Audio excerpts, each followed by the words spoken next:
Use. Designed for use indoors or outdoors, on a grill or over an open flame. More at madeincookware.com. It's here and now.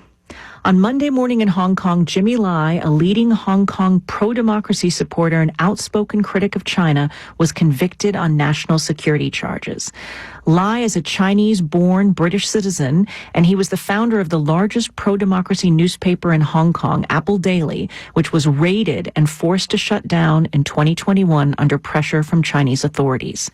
The 78-year-old, who became a prominent face of Hong Kong's efforts to retain some of its freedoms after it was returned by Britain to Chinese rule in 1997, now faces the possibility of life in prison. Joining me now is Mark Clifford, author of The Troublemaker: How Jimmy Lai Became a Billionaire, Hong Kong's Greatest Dissident, and China's Most Feared Critic. Mark is also the president of the Committee for Freedom in Hong Kong Foundation and was previously a director of Next Digital, the parent company of Apple Daily. Welcome, Mark. Nice to be here. Thanks. So Jimmy Lai was found guilty under this national security law after a trial that lasted 156 days. Lai himself was on the stand for 52 days. Explain to us what exactly he's convicted of doing. Well, that's a great question. I think ultimately the Chinese government doesn't like him because he's the most effective opponent of Chinese communist rule. He's guilty, according to the judges, of meeting U.S. officials and other foreign officials and asking for help for Hong Kong's pro-democracy movement. The Chinese seem to think that he's some kind of black hand or a puppet master who got millions of people out in the streets in Hong Kong in 2019 and in 2014, but it's nonsense. He's a newspaper guy, he's a rich man, he believes in democracy, believes in freedom, put his money where his mouth was, and was willing to go to prison for it. So remind our listeners briefly, why is Hong Kong's national security law so controversial? Well, when China took over Hong Kong from Britain in 1997, after 150 years of British colonialism, it made all sorts of promises to the people of Hong Kong. Chinese authorities promised that Hong Kong would enjoy all the freedoms it had under British rule and more, and that they'd be able to have universal suffrage, which really just meant electing the mayor and the city council. And Jimmy Lai and others were, the Apple Daily newspaper took the Chinese authorities at their word and tried to push to see that those freedoms were still in operation. And with Chinese weren't willing to allow freedom, ultimately, millions of people came out in the streets, and they decided that Jimmy was the guy who was responsible for it all. You write in the New York Times that Lai's conviction is, quote, a critical test of whether the United States and other Western democracies will stand up for the values they profess to hold dear. Lai, as we said, is a British citizen. Have UK Prime Minister Keir Starmer and President Trump, what have they said about his case? Well, to their credit, both of them have called for Lai to be free. President Trump, when he was campaigning, said it would be very easy to free Jimmy Lai. 100% he would do it. And again, to his credit, he's asked his cabinet ministers and others to work to free Lai. He brought it up at his meeting with Xi Jinping in South Korea at the end of October. Keir Starmer has also called for Lai's release, but I think they need to do more. They need to make this a key test of the relationship, because otherwise China's just going to keep lying, breaking its promises, pushing the world around. Today it's Hong Kong, tomorrow it's Taiwan. Who knows what's next? You've called Jimmy Lai Hong Kong's greatest dissident and China's most feared critic. What is it that the Chinese fear so much about him? Well, he is a unique character. I don't think in 75 years of communist rule they've run against somebody who's a rich businessman, a media owner, and has real principles and values that he's willing to stand up for. He's been going toe-to-toe with them for over 30 years. He's a guy who came out of the garment trade. He made sweaters. He was a penniless immigrant, worked his way up, and then after the Tiananmen killings of 1989, decided he'd go into media because he loves China. He wanted to push China and the cause of reform forward. And I think they hate him for being so effective at it. Mark, in the short time we have left, you also say that Lai's conviction is a severe blow for the future of civil liberties in Hong Kong. Some have even said it's a complete death knell for one country, two systems, the idea that Hong Kong would have any kind of autonomy. What is your thinking on this today in the light of this verdict? The verdict wasn't unexpected, but it still feels like a kick in the stomach. And it's just, there's 600 people in prison in Hong Kong on political charges, and I think Jimmy's case just underscores how determined the Chinese Communist Party is to end any semblance of freedom in Hong Kong. One last question. Lai's 78 years old. He's been in jail for 5 years already. What do we know about the condition of his health? Well, he's deteriorating. He had diabetes going in there. He's had COVID and cataract surgery in prison. Most damaging is that he's been held in solitary confinement for most of the more than 1,800 days he's been in prison. That would take a toll on anybody, and he's lost a lot of weight. He's clearly deteriorating. He's in his late 70s. As you said, he's 78 years old. So the prognosis is not good if he's sentenced to a long term in prison, which he almost certainly will be. Mark Clifford, biographer of Jimmy Lai and a president of the Committee for Freedom in Hong Kong Foundation. Mark, thank you so much. Thanks so much. Here and Now is a production of NPR and WBUR. I'm Indira Lakshmanan. I'm Robin Young. Lots going on today. Thank you for choosing to listen to us on your trusted public radio station. Here and Now. Funding for Here and Now comes from the listeners of WBUR Boston and from the Museum of Science Boston, where visitors can experience live presentations with indoor lightning storms, animals, robotics, and hands-on design challenges. Learn more at mos.org. I'm General Manager Roger Duvall. Radio IQ has wrapped up our winter on-air drive. With your help, we surpassed the goal of $80,000 and welcome more than 100 new donors. To all that gave this week or this year, thank you so much for your support. With your help, we'll be here in the weeks and months to come, and with sustaining support, hopefully well throughout the upcoming new year. Thank you for listening, and thanks very much for your support. Happy holidays from all of us at Radio IQ. This week on This American Life, stories of Christmas presents, including an old one from Truman Capote, who sounds surprisingly like David Sedaris. She has never eaten in a restaurant, traveled more than 5 miles from home, received or sent a telegram, cursed, wished someone harm, let a hungry dog go hungry. Truman Capote, this week. Monday evenings at 8 and Saturday afternoons at 3 on Radio IQ. Actually, since the campaign. You're listening to Radio IQ on WVTF Roanoke, WRIQ Charles City, Richmond, WVTU Charlottesville, WVTW Charlottesville, WVTR Marion, WISE FM Wise, WQIQ Spotsylvania, WIUR Lexington, WEHC Emory, HD3 of WURV Richmond, and on 92.5 Richmond and 94.9 Fredericksburg. Radio IQ, a listener-supported community service of Virginia Tech, on your smart speaker and online at radioiq.org. Funding for Here and Now comes from MathWorks, creator of MATLAB and Simulink software, accelerating the pace of engineering and science. Learn more at mathworks.com. From NPR and WBUR Boston, I'm Indira Lakshmanan. I'm Robin Young. It's Here and Now. Thank you. Sorry about that. Coming up, a trio of tragedies, including the shooting at the Brown University campus. We'll hear from a student in the building as that attack took place. Also, the latest on the mass shooting at a Hanukkah celebration on Australia's Bondi Beach. Authorities are now calling it a terrorist attack. And we remember Hollywood giant Rob Reiner, found dead along with his wife Michelle Singer. His son has been arrested. We'll remember some of our conversations with Rob Reiner. I basically make the same movie over and over again. What I've discovered is essentially women are just more evolved than men. Good afternoon and welcome to the 2 o'clock p.m. session of City Council on December 15th, 2025. City Council meetings are televised live and replayed on RVTV Channel 3 on Thursdays at 7 p.m. and Saturdays from 10 a.m. to 5 p.m.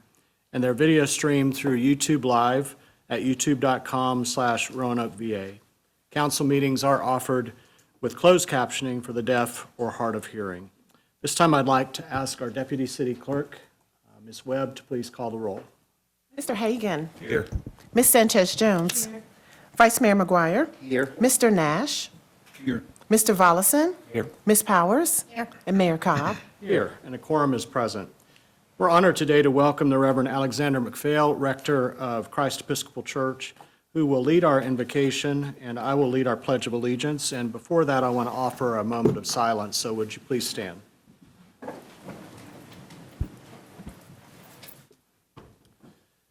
I'd like for us to pause for a moment of silence in memory of Councilwoman Vivian Sanchez-Jones' father, Manuel Sanchez, who passed away this week. Would you join me in a moment of silence?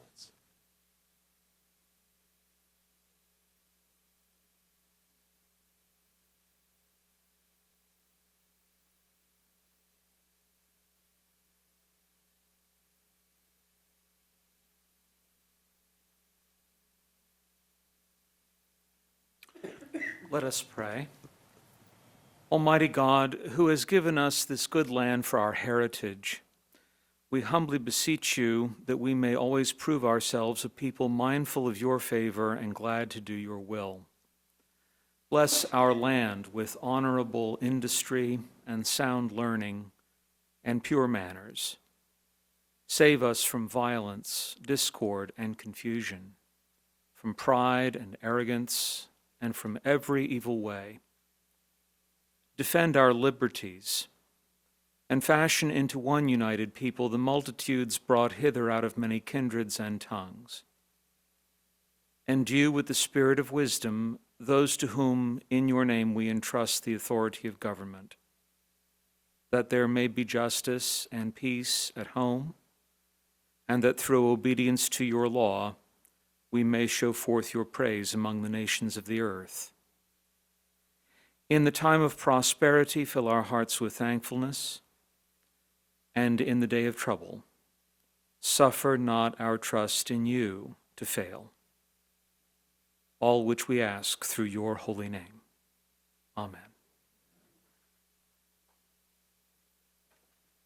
I pledge allegiance to the flag of the United States of America and to the republic for which it stands, one nation, under God, indivisible, with liberty and justice for all.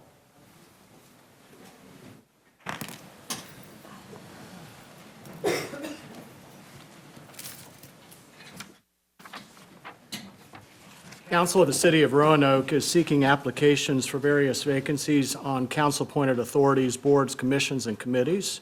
To access an application online, you can go through the city's website at roanokeva.gov, or you can, to complete an online application, or you can contact our clerk's office anytime during the week. We begin with our presentations and acknowledgments, and as we do at our 2 o'clock sessions, I'll ask my colleagues to share any shout-outs of things that they have been a part of or seen throughout our city that they want to commend this afternoon. So, Ms. Powers, I'll start with you. Yes, I'd like to give a shout out to all of our nonprofit organizations that during this time of the year, how they're reaching out to our people that most need our help, whether it's our homeless or people that are alone, just watching out for them, and our churches that are doing all the programs with our youth to teach them what the true meaning of Christmas really is. Thank you. My shout out is to our Department of Public Works. We had some snowfalls, plural, recently, and I know we always hear about how Salem City must have heated streets. Well, I woke up and felt like I was in Salem. Now Roanoke can say that because the streets were well maintained and well cleared. So thank you, Ms. Turner, and to you and your staff for making sure that everybody was safe during those snow removal processes. And I also wanted to do a shout out to the operations center that just opened up on Friday with our police department. It's amazing the technology that they have in there. I think it's going to make our community a much safer place. And so I thank them for their hard work on that and getting that up and running. I would just add on first to the crime center that opened up on Friday. I'm very excited for that. And I think it's going to really help our law enforcement officers, number one, protect our citizens, protect the city, but then number two, protect themselves as well, which is super vital and super important. I also would like to just shout out both Xavier Duckett and Bryce Cobbs. I had the honor of going to Richmond to the Black Chamber of Commerce gala, And Xavier Duckett with Humble Hustle won the award for Innovator of the Year, which was a really big accomplishment. I mean, it was Black business owners from all over the entire state that he was up against. Hundreds applied. It was like 600 people in the finalist category, and he won. So big congratulations to him. And then our very own Bryce Cobbs as well, Art by Bryce, who does a lot of our local art and murals all around town, was also nominated in the art category. And he did not win, but like I said, it was thousands of people from all over the state in his category as well. So to be one of the finalists is a huge accomplishment. So I'm very proud of both of them. Thank you, Mayor. I want to give 2 shout-outs. The first, not last Friday, but the Friday before, I was able to join the tree lighting downtown and had a really good time with that. So I want to thank Downtown Roanoke, Inc. and Tina Workman and everyone that is making our downtown look festive for the holidays. I had a really nice time at that. And I also want to give a shout-out to my neighborhood association, Old Southwest, Inc., for another successful parlor tour that they had. That was last weekend. And congratulations to them. I had a good time on that as well. And say thanks to all of the neighborhood groups that are organizing and bringing their neighbors together this time of year. Thank you. My shout out goes to the staff for their support during this time. Thank you. My shout out goes to Downtown Roanoke, Inc. I was also at the tree lighting ceremony, as well as the parade. And there is, for Dickens of Christmas, Delta Dental's Dickens of Christmas, we have the pet costume competition thing that's coming up on Friday. So if you haven't been, it's worth checking out, seeing some of those vendors. I would just add to all of this, I appreciate the organizations locally that are providing warming shelters during this frigid weather. That information is being posted through social media, but in particular, the shelter programs that already exist, the Rescue Mission, Family Promise of Greater Roanoke, Least of These, and the Hope Center on 11th Street. And I would just say that if there are other warming shelters being provided that you need help promoting, work that you're doing, please let our emergency management team know, as well as our city manager knows. Post that information.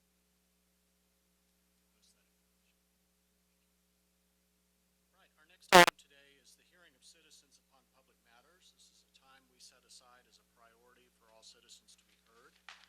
All matters will be referred to the city manager for response, recommendation, or report back to the council as she may deem appropriate. If you're speaking for the first time today, when you come up to the podium, Trying to get as far as I could. The mic's live, so you don't have to worry about any of that. There's a box in the upper right-hand corner that has 3 lights, a green light, a yellow light, and a red light. Every speaker will have 3 minutes. Green means go, yellow means you have about a minute left, and then red means stop. If you're wrapping up, I'll work with you to wrap it up. But we do thank you for your presence today. And Madam Clerk, I'll ask you to just call speakers 2 at a time. Anthony Stavola and David Hoops.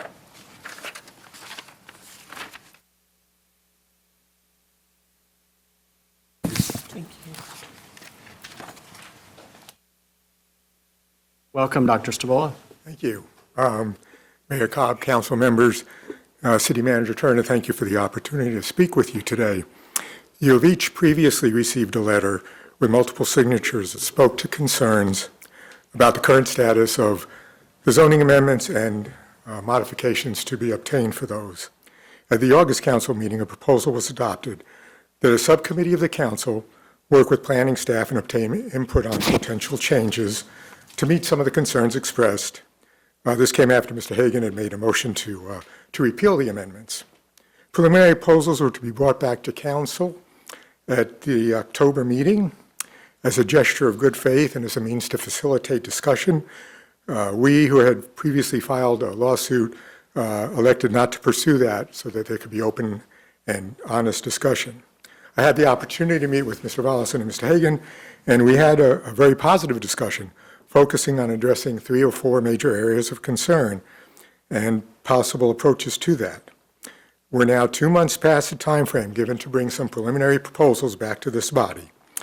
Requests to have additional information or to meet with planning staff have been met with the response that the proposals are being worked on. No meeting was offered. To my knowledge, there's been no further opportunity for public input, though it has been mentioned that once proposals do become available, there will be some public meetings made. We are asking for modifications in a few areas and have had for many months proposals available. These have been developed in consultation with individuals who have extensive planning and zoning backgrounds. Unfortunately, we have not been afforded the opportunity to discuss those in detail with city staff, resulting in needless delays. The council, I believe, was clear in its statement that it did not want this problem to continue to go unaddressed for an extended period. As this process continues to drag on, it's also leading to a delay in the ability for staff to address other issues that are also of importance. For our leaders to be able to function effectively, it's imperative they have the trust of those they seek to lead. The timeline document that has been distributed goes back in the past to how long these discussions have been underway and what has happened during that time frame. And as is demonstrated there, the actions and words of city representatives in the past often contradicted each other or were inaccurate and have resulted in a loss of that trust. This council and this administration has the opportunity to rebuild that trust by showing that it is committed to an open and transparent process and a firm timeline. Virginia, as we know, is the land of perpetual elections, and we will be entering another election cycle. There is no reason why this should still have to be an issue going into that cycle. So we repeat the request that's included in the letter, that this council and our city manager direct planning staff to provide a report on the current status of formulating changes to the zoning amendments, as well as a preliminary timeline for discussion, and that timeline should be adhered to. Thank you. Thank you, Dr. Stavola. David Hoops.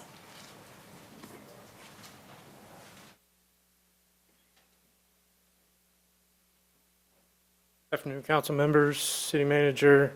I come today to talk about illegal parking in bike lanes, sidewalks, and greenways. Short story, I went to visit my family in Garden City Thanksgiving night, enjoyed dinner with them, rode my bike. It's my only form of transportation other than my feet. On the way home, going down the greenway, I come across a car that is parked directly on the greenway. So I have to squeeze between a very small, unobstructed space on the greenway between a car, a hill, and some stairs. There's also parking in bike lanes. It becomes a safety factor to everybody. All I'm asking is to enforce the rules that are on the books, and we've heard this year that revenue is an issue. These people are willingly volunteering that they would like to help with this issue. I would like to see us grab the low-hanging fruit where we can get it. So I would very much appreciate that I don't have to continue to remind police department, transportation, city manager, y'all, that this is a problem.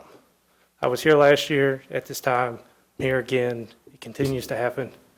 There has been some areas that this has been rectified, some areas it keeps happening.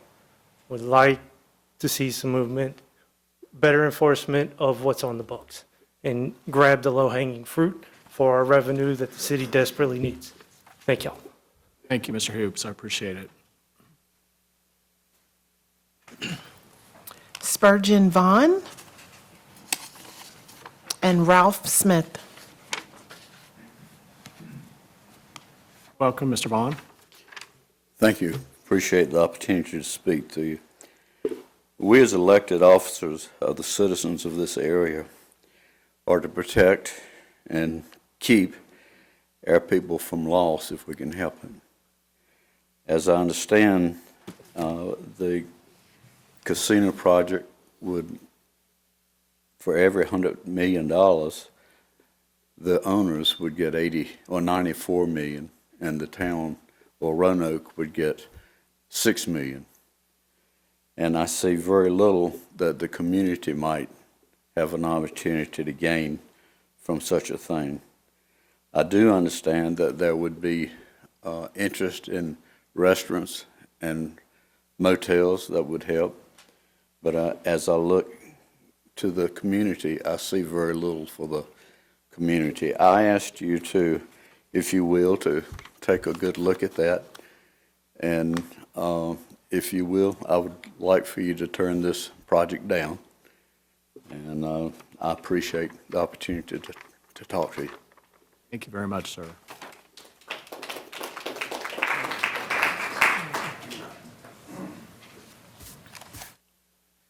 Hello, Mayor, Mr. Smith. members of council. Good to be back with you. I'm here again about the casino issue and about the travesty of the damages to those with gambling addictions. It's more exposure. It's unfortunate, some that don't know it yet. If there's a casino here in our city, they're going to be new, addicted. Unfortunately, there's just many people that can't afford it. And so I plead with you. I spent many years having lobbyists knock on my door, and I know that casino lobbyists are some of the sharpest around. And don't be hoodooed. They convince you of wonderful things. Look closely.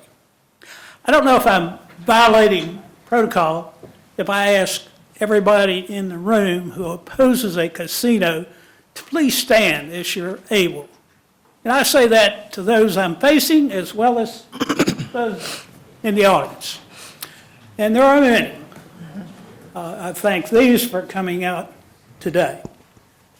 Now also, when I was on that dais, we found out that we could accomplish a lot of things. We, the city of Roanoke, looking across our borders with a nearby city, Salem, and the counties, to how we could work together. I hope you have visited with each of them before you decided to consider going down this casino avenue.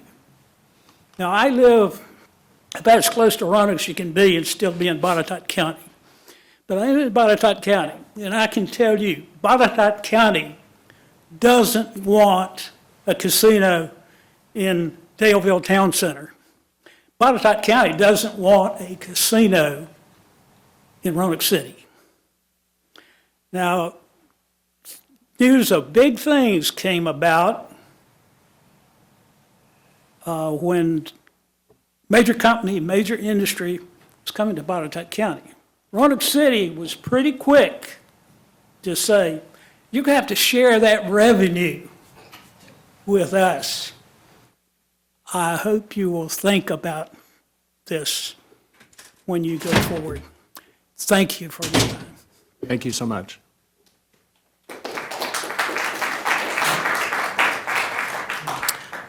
Brian Smith and Susan Edwards.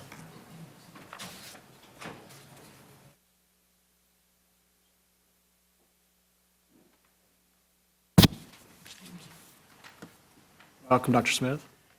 Good afternoon and Merry Christmas. Thank you for hearing me.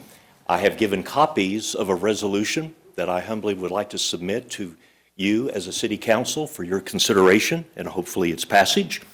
It says, whereas the city Roanoke City Council is charged with protecting the economic, social, and moral well-being of the residents and families of the city of Roanoke, and whereas casino gambling in communities across the nation has been associated with increased addiction, family instability, financial hardship, crime, and added strain on local government services, and whereas evidence from other municipalities show that promised casino revenues often fall short as consumer spending is diverted from local businesses and profits leave the community, and whereas anticipated revenues are frequently offset by increased costs to law enforcement, social services, courts, and health care, including higher rates of unpaid medical bills and unmet financial obligations that burden health care providers, landlords, small businesses, and charitable organizations, and whereas the city of Roanoke has a proud heritage rooted in strong families and ethical enterprise,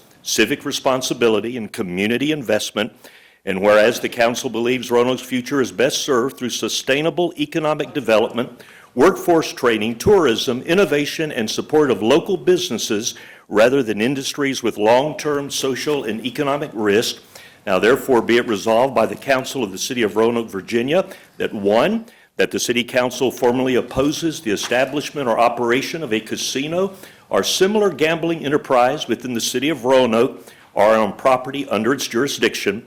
Two, that the Council affirms its commitment to pursuing alternative economic development strategies that promote long-term stability, local investment, and the well-being of Roanoke residents. And three, that this resolution shall take effect immediately upon adoption, and that the clerk of the council is directed to transmit this resolution to appropriate state, local authorities, and communicate the council's position publicly. Mr. Mayor and council members, thank you for allowing me once again to address you on this subject. Please understand, it is offered with respect, with gratitude, and with the love for a city and a valley that over 19 years I have come to be blessed to call it my home. I'm not trying to roll back the hands of time nor stand against progress, but I am concerned that those who are vulnerable, those who are most prone to obsessive compulsive disorders with gambling addictions, the financial hardship, those that will suffer the most in the long run need our protection. And we can give them that protection by simply approving this resolution or one like it, where as a majority, we will be doing our best to look after the least of those who are our neighbors and our friends and our loved ones. I want to thank you for your time. I want to remind all of us that when Roanoke, if we receive and accept a casino, then Roanoke will lose because the house always wins. God bless you and Merry Christmas. Thank you. Thank you, Dr. Smith. Appreciate it.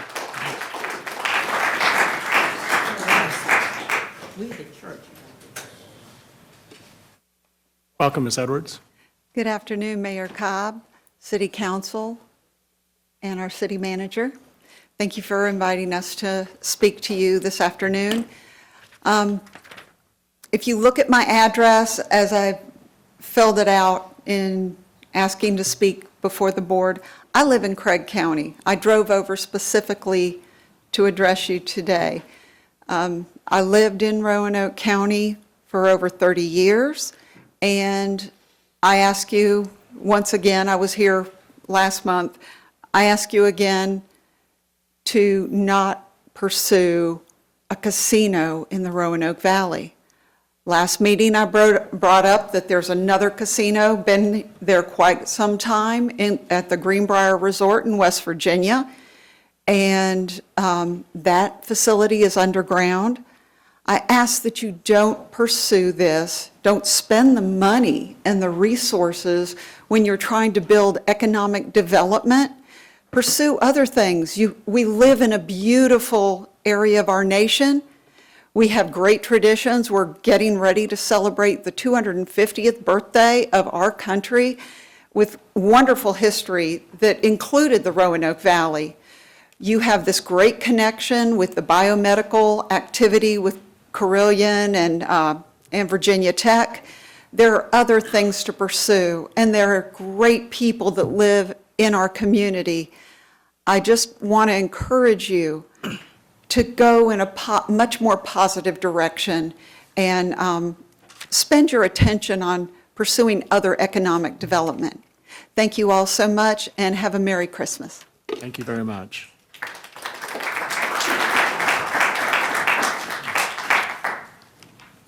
That's it? Well, thanks again to everyone who turned out to speak this afternoon. We appreciate your time and the work that you've put into your presentations.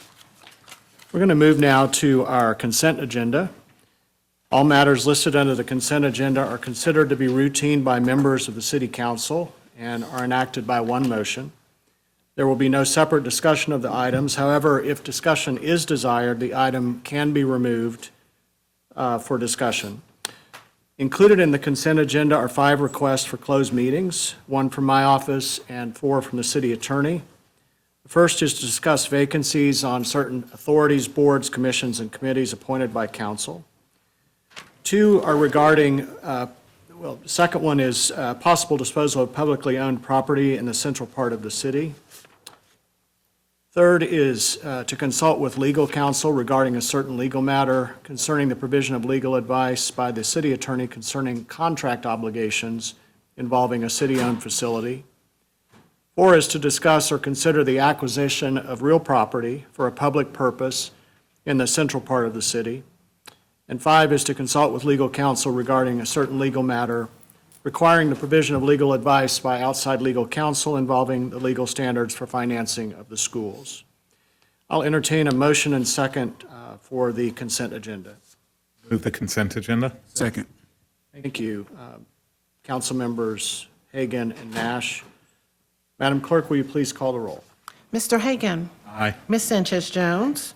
Vice Mayor McGuire. Aye. Mr. Nash. Aye. Mr. Volleson. Aye. Ms. Powers. Aye. And Mayor Cobb. Aye, and the consent agenda is adopted. We have no public hearings this afternoon, so we'll move on to petitions and communications. And we have a presentation this afternoon from the Friends of Mountain View to share the Parks and Recreation Mountain View Park Vision Plan and to provide an update on the documentary created about the Mountain View Home and Capital Campaign for Restoration. Allison Blanton, board member, is the spokesperson, and this is being sponsored by Vice Mayor McGuire and Councilmember Volleson. So thank you both for bringing this before us. Thank you, Ms. Blanton, for presenting this today. And I know that we have folks here from the Mountain View Capital Campaign and neighborhood area. Would anyone connected with Mountain View please stand so that we can recognize you and thank you for your work on this? Thank you all for being here today. Yes, she is. Cindy's before us? Yes. Oh, okay. Sorry. Go around me. You're fine.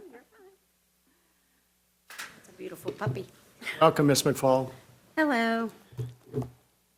Good afternoon, Mayor Cobb, Vice Mayor McGuire, members of the City Council, Ms. Turner.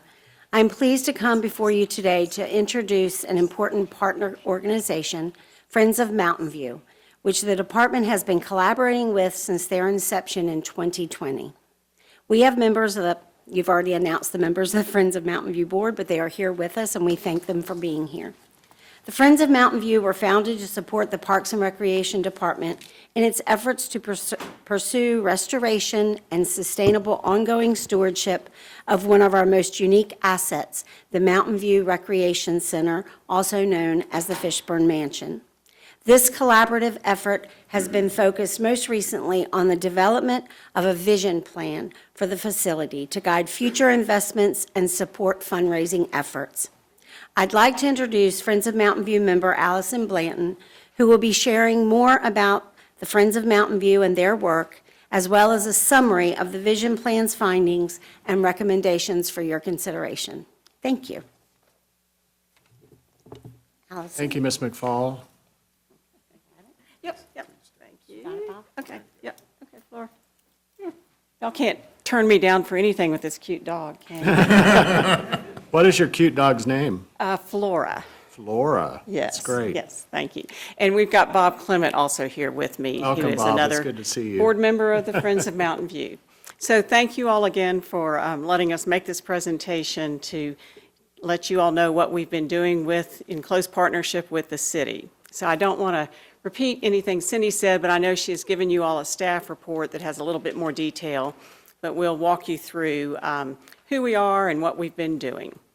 So next slide will be who we are, and we are a 501c3 that's a board of elected members that are all residents of the city and supporters of the Mountain View Mansion and the property. Our primary mission is to support through advocacy and education and fundraising, and most importantly, partnership with the city, support the preservation and full utilization and appreciation of Mountain View. I assume or hope that all of you all know a little bit about its architectural and historical significance in our city. It was built in 1907 as the largest house in Roanoke by J.B. Fishburne, who of course was a pivotal leadership in the early years of Roanoke that really set us on the course where we enjoy such a great place to live today. So we'll have more to come about J.B. Fishburne, but just want to make sure everybody's on board with understanding why we care so much about this property. And as you all know, upon his death in 1955, he did deed the property to the city for use as a recreational center. So next slide is what we have been doing. First and foremost, and this will be a theme throughout my presentation, we are constantly collaborating with City Parks and Recreation staff. This is a partnership to the fullest extent, and we are there to really help them maintain and operate this property to the extent that it deserves. So things that we have done working closely with them, we have identified a lot of small projects and have even stepped in that are urgently needed, and also we've stepped in and offered our volunteer services to do several small cleanup projects. We've also held fundraising events, including the Wickets and Wine. We've done that for 3 years in a row, which, while it's been kind of a small fundraiser, probably more important than the money that's been raised has been the awareness that it's raised about the property, as it's brought a lot of people to the property, which has been great. We have also successfully written several grants. One we did not receive, but two we wrote. One directly we wrote for the Fishburne Foundation, and the other one we helped the city write to the Department of Historic Resources. And those together funded the vision plan, which is what we want to tell you a little bit more about today. And we're currently working on a documentary about J.B. Fishburne, which is being funded by some of the money that we raised through the Wickets and Wine fundraiser. So then, talking a little bit more about moving on into the vision plan, I think first and foremost, you all as council members will appreciate the fact that we have been very much focused on engaging with the public and the community to make sure that they appreciate and understand the significance of this property, understand that it is a public property that belongs to them and that they have access to it and can use it, and then to really learn from them how can it better be utilized. That was really the focus of that. So a lot of community engagement. It started out with an online survey, and then also we identified a lot of targeted stakeholders that ranged from city operations and facilities staff, parks and recreation, and their events people, as well as local businesses, community members, history and preservation related organizations in town, as well as just the neighbors themselves. And we had a great turnout when we had our workshop with various meetings where we were able to get a lot of input from the community. We followed that up with an open house that was really well attended by the public and explained to them what we had kind of generated over that design charrette that weekend. So that was very successful. And we continue, during that workshop, we also engaged with Hill Studio, who were the consultants hired for this project, and offered our ideas as well. And am I missing anything on that? No. Okay, thank you. Okay, so moving into the vision plan itself, a quick summary, which I know that Cindy included some of this in your staff report, but it was completed in June, the end of June, beginning of July of 2024. It was funded by grants from both the Fishburne Foundation as well as a certified local government grant from the Department of Historic Resources. And we did it in close collaboration with the City Parks and Recreation staff. The plan, the main purpose of the plan, we all knew that there are obvious things that need to be taken care of, where wood is rotting and things like that. But we also recognize that the property is kind of underutilized in some ways, most ways because of its condition. And that's not just rotting wood, but it's also issues like accessibility and HVAC and things like that.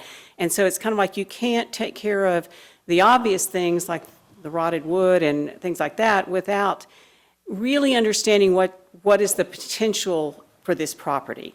And that's not only the house, the mansion house itself, but it's also the garage that has an apartment above on the second floor and a very, very unique, I would say a nationally unique greenhouse that there's very, very few that are built like that are actually were heated by steam pipes.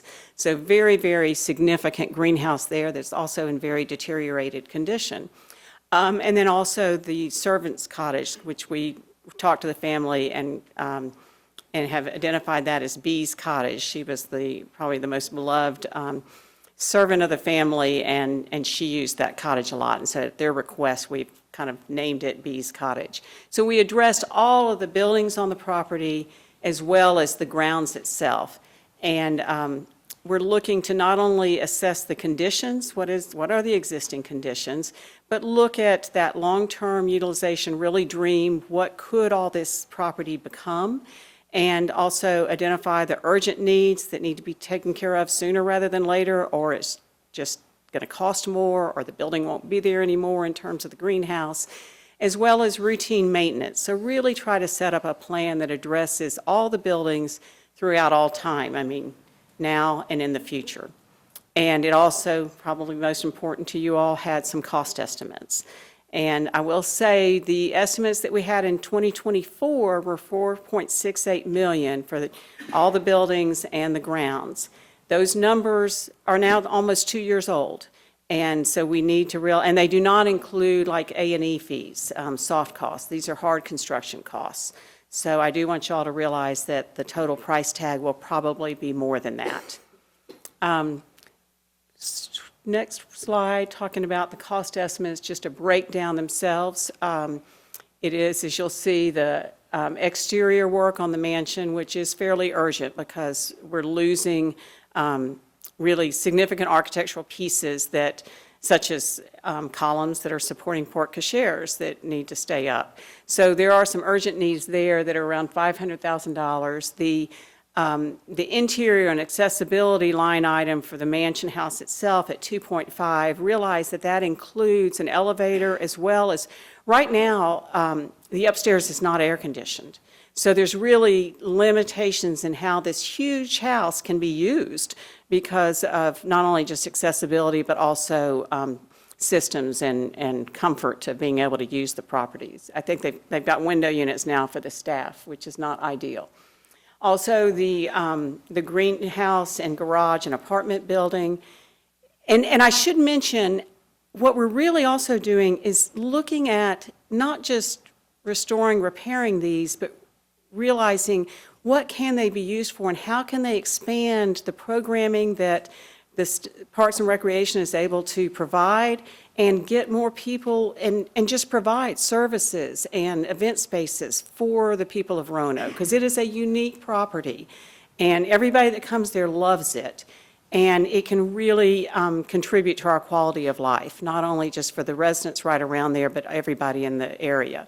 So for example, the greenhouse opens up all sorts of programming type ideas that can be partnered with the extension agencies or just all sorts of just small event space when it's a beautiful greenhouse. Also looked at making the upstairs, which was an apartment originally, maybe making that become part of a package rental. If you were having a big event there, such as a wedding, you could stay there the night before or rent it to be able to put some of your things in and prepare for the wedding the night before.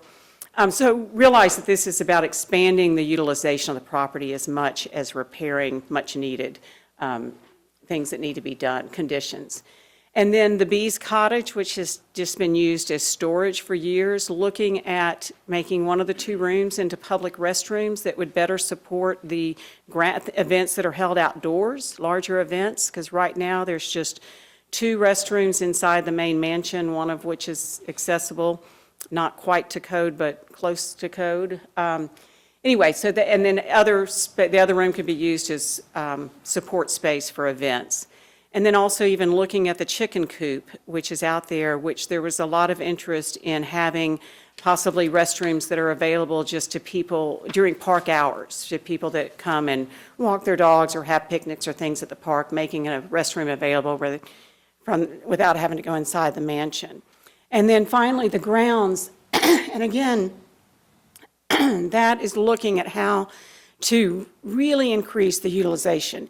And one thing I point out to people is this house does have this amazing ambiance to it that people love, but it is an old house. It's a large house, larger than most of our houses, but it's not a major large event space. But if you could expand out into the grounds themselves, then you can expand the number of people, the size of events that you can hold here, which will open up a whole nother level of potential rentals for the city. And you've got the ambiance of the house, but you don't have the restrictions of rooms that were built, large rooms, but still built to be a home. So the grounds and the improvements to the grounds are really important as part of this overall puzzle that we're putting together. So again, those are kind of a breakdown of the cost estimates. We'll walk you through just quickly some of the plans, the concepts that we developed with the city staff and Hill Studio. And just the exterior of the house, you can see how architecturally significant it is, but there's a lot of notes up there about things that need to be taken care of. Is that where we are? Yes. Yeah.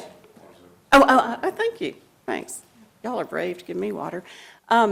Okay, so that's just for the exterior. You can see we've got a lot of notations. And I should mention building specialists also helped out with this, and Spectrum Design as well. So that's kind of giving you an idea of where the $500,000 would go. The next slide is an interior floor plan, and I want to emphasize that fortunately, we don't have to make very many changes. We're not looking to make many changes. And as y'all know, with me being involved, everything would be done according to the Secretary of Interior standards, since this house is listed on the National Register. But the main thing, we looked at several areas of where to put an elevator that would have the least impact on both historic fabric and the historic plan of the building. So it's really not changing the floor plan except for where to put in that elevator, and then also to make some improvements for accessible routes inside the house. And then, of course, a lot of the funding, the cost estimate on that is updates to the HVAC systems as well. And just to answer you, probably the question that's going in your mind, well, where is an elevator going to go inside this 11,000 square foot house and maintain the historic integrity of it? We're looking at, if you look at this floor plan, if you go to the back of the house towards 9 o'clock on the map, you see a box with an X on it, which is currently an enclosed back porch. That's the location that we're looking at for an elevator that would access all 3 floors from the basement all the way. Oh, actually just 2. Oh, yeah. 3 floors count in the basement, but not the attic level or the 3rd floor. Because of the roof line, it just, what we would gain in being able to make that accessible versus the cost and the physical impact to the building did not seem to make that worth it. So it would be basement through the 2nd floor. So, yeah, thank you, Bob. Yep. Okay, and then our next slide is kind of showing you the conditions of the greenhouse and Bee's Cottage, which are right behind the main house, and you don't see those from 13th Street, so lots of times people don't realize that they're back there. But obviously the greenhouse is not only are they significant, but again, as I mentioned before, there's just a lot of potential in what they can offer to the overall operations and programming of this property. So those are conditions, and then the next slide is the potential concept plans of, as I mentioned before, turning renovating or basically reconstructing the greenhouse. Also looking at the downstairs, the old garage space, because it's got tiled wainscoting and tiled floor all around it, it provides a great location for kind of messy programming, whether it's some kind of painting or clay or something like that. But y'all have got a great opportunity that you've got a building that was built for washing cars, and now we can wash it down. And so again, can expand the programming that the Parks and Recreation could do. So we identified that as a good location for those kind of activities. And then the upstairs could be, it was built as an apartment, so it lends itself well. Oh, what? Sorry. Okay. Yeah. Oh, Sorry. did you move? Okay. Yeah, And then Bee's it's got a mind of Cottage. its own. Okay. Bee's Cottage is pretty simple. It's 2 rooms, which we're good. And we went round and round about whether or not an ADA restroom should be in that. But again, the impact of the ramp that would be needed on such a small building, we decided just to propose making that half of that restrooms that would support the, events, and the other half could be, just any number of things for an event, whether you set up a bar in there or you set up just a separate meeting space or something like that. and then let the ADA restroom be in the chicken coop, which could be more easily accessed. Okay, and then our final thing is just where do we go from here? And again, I take us full circle. We have the ground site. Oh, right. Oh, I'm sorry, the ground, oh gosh, Greg Webster would be furious if I forgot to mention that. Again, it's based a lot on historic photographs, as much as we could tell, both physically what was still there, as well as historic photographs and aerial photographs, trying to pick up on what historically the property included, and then building upon that for current and future needs. And so really identifying different areas that would allow for a large tent with an outdoor space versus also smaller, more intimate areas there that could be rented, and just give Parks and Recreation a lot of different options on how to use this property. Okay, now where do we go from here? Again, continuing to work very, very closely. Our role is really to advocate and raise funds and advocate both to you all as council as well as to the public, to the citizens, to make sure that they see this as a priority. But we also are getting ready to kick off in 2026 a capital campaign to leverage the money that we know that the city has budgeted in the fiscal year 28 CIP plan for its $1.5 million. So we know that we've got this time right now to go out and try to raise the money that we need to do this project.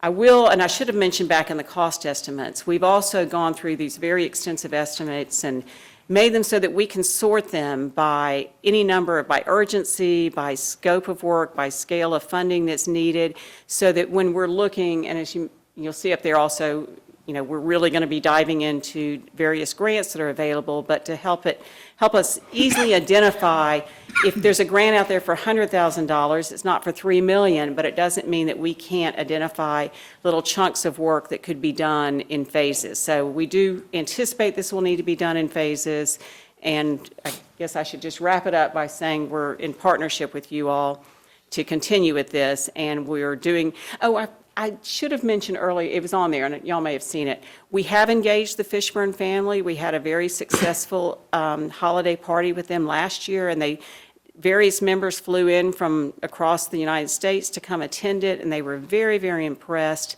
and are very supportive of this project. So we have done that, and then we're working now.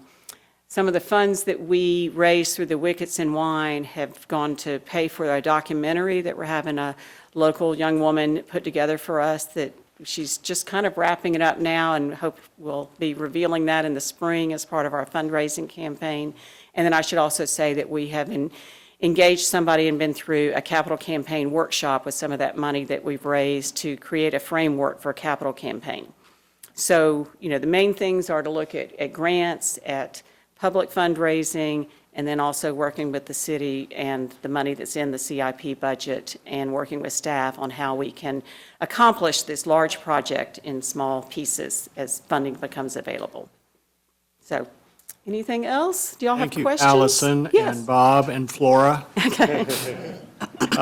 That was an excellent presentation. Well, sorry if I was off slides at Well, times. no, it's a great overview encompassing a lot of the history, but what will make it an even more special place. But we urge you guys, if you have not visited the property, normally when people visit the property, they'll go inside the mansion, because that's the big draw.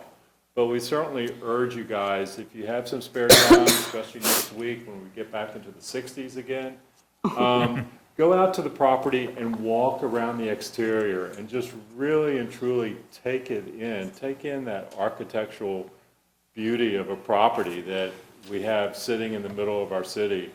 And check out the outbuildings, check out the greenhouse. It's really a remarkable structure. But when you really start looking at these properties, or the exterior of these properties, you'll see that, wow, if we only re-hooked that gutter, we might not have the soffit issue. So, there are a lot of small things that can take place that will help prevent further deterioration from taking place, but it will also be eye-opening for you just to see just how much work does that property require. Yeah, and feel free to contact any of us. We'd be happy to meet you over there and walk you through it, because we know we need to partner with you all as well as city staff. Thank you. So thank you for letting us be here today. Yeah, so Thank you. I'm going to turn to Vice Mayor McGuire and Councilman Volleson for any comments or questions, and then we'll open it up to the rest of the council for any questions you may have. Vice Mayor, if you want to go first. Thank you, Mayor. Allison, Bob, Rob, Judy, thank you all for coming down. I really appreciate the presentation, and it was very informative, and I think the main thing I would say is thank you. And I think you've really set a good example for how we can collaborate and do public-private partnerships. We know that, you know, everything is more expensive these days, but this is expensive work to fix up a historic building. And so I feel like we can't do it without your help and the public's help. So I think it's really cool that Friends of Mountain View exists, that you're helping and working so collaboratively with Parks and Rec. So I just really appreciate that. And thank you. I will take you up on the offer to come out sometime and get another tour. Please. And I'll just throw out to everyone, our urban forestry director, Bill West, once I met him out there for a tour. The trees in the back of the house, I think he told me were virgin trees, so they were 300 to 500-year-old oaks that the Fishburnes did not, intentionally left up when they built the house. So it's definitely a special place. If you're like me, a tree person, it's kind of cool to go out and sit under 400-year-old oak trees. So I look forward to the glow up. I think it definitely needs it, and hopefully getting us a facility that can continue serving the city for another 100-some years. Thank you. Thank you very much. Vice Mayor. Here. Thank you all for coming and presenting today. As a kid, I watched Mountain View kind of fall into disrepair and be it's a beautiful house that's just kind of there off of this main street that wasn't being used for much. And to see what you guys are planning to do, what you're making happen by creating these partnerships, by raising this money, I think it's going to be a real jewel for that neighborhood, but also for the city, for us to continue to use that facility. One of the questions I had, I know it was back in 1907, and that's probably about when landscape architecture was getting off the ground, but was there an architect who did the grounds of the Fishburne Mansion? Not that we know of. Okay.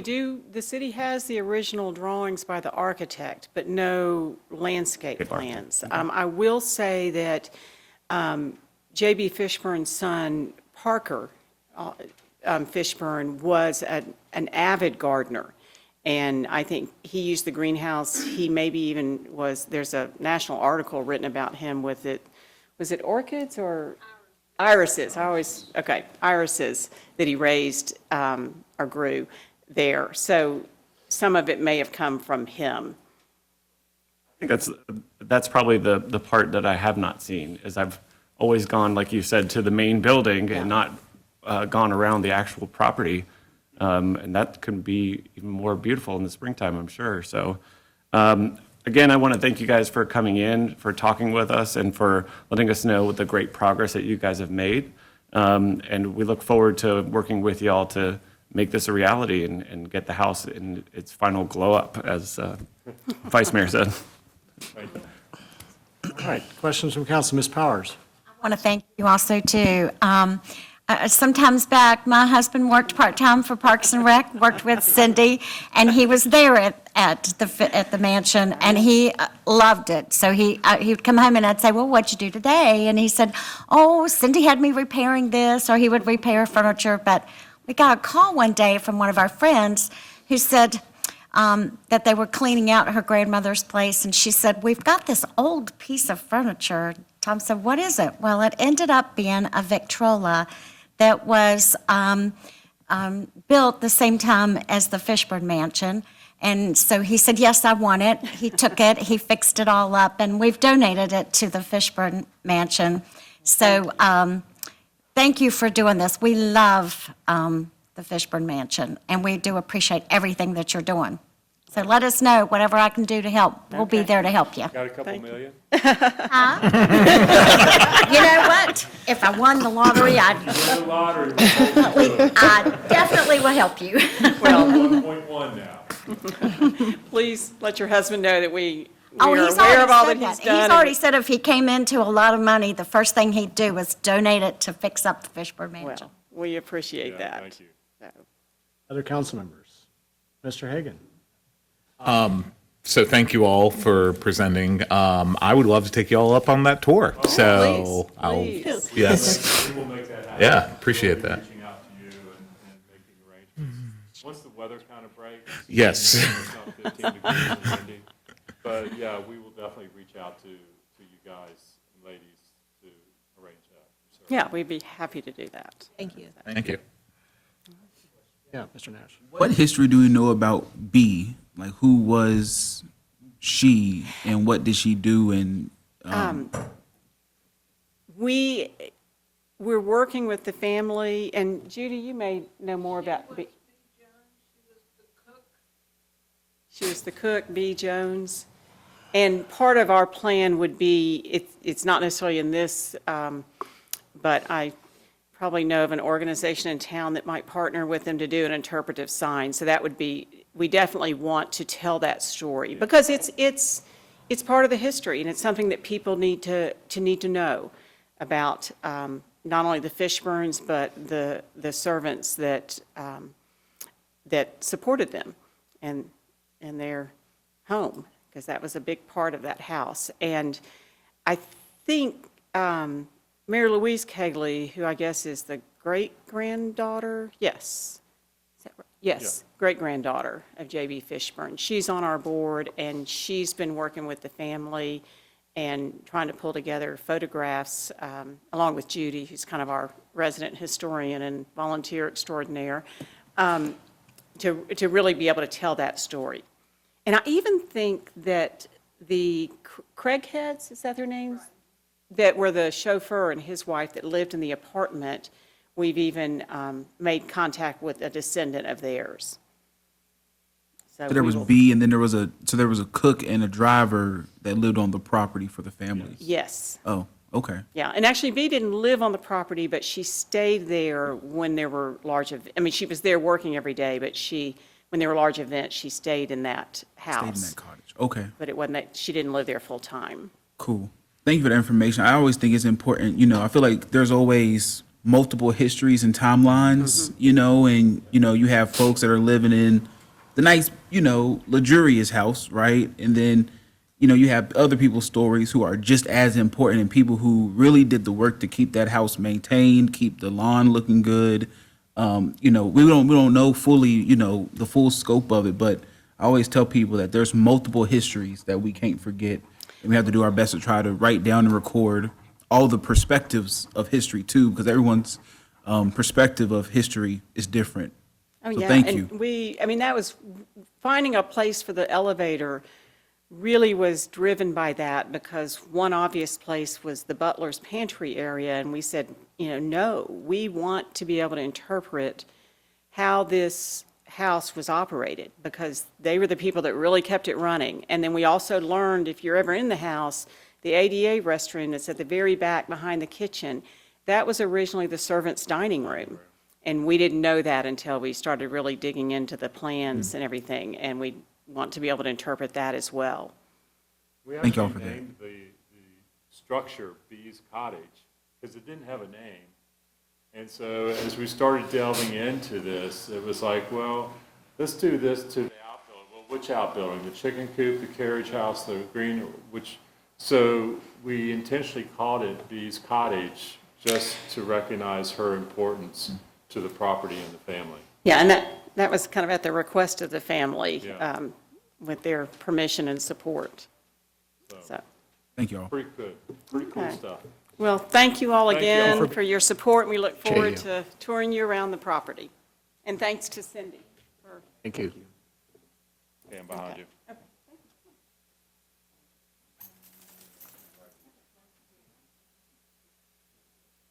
Moving on in our agenda this afternoon, we're going to our briefing, and I'm going to invite our city manager, Ms. Turner, to introduce the briefing, which is focused on an update on our council member initiatives. Thank you, Mr. Mayor. I'm going to turn it over to Deputy City Manager Angie O'Brien. Ms. O'Brien is going to go over the status of the current council member initiatives. And we want specific direction on one of them because we are looking, and she'll go through, we're looking to combine several of them as we are doing community engagement. And so we wanted to hear from council and if that is something that you all want us to do, and if not, we would need to take them one at a time, and we need to prioritize which ones we need to take immediately.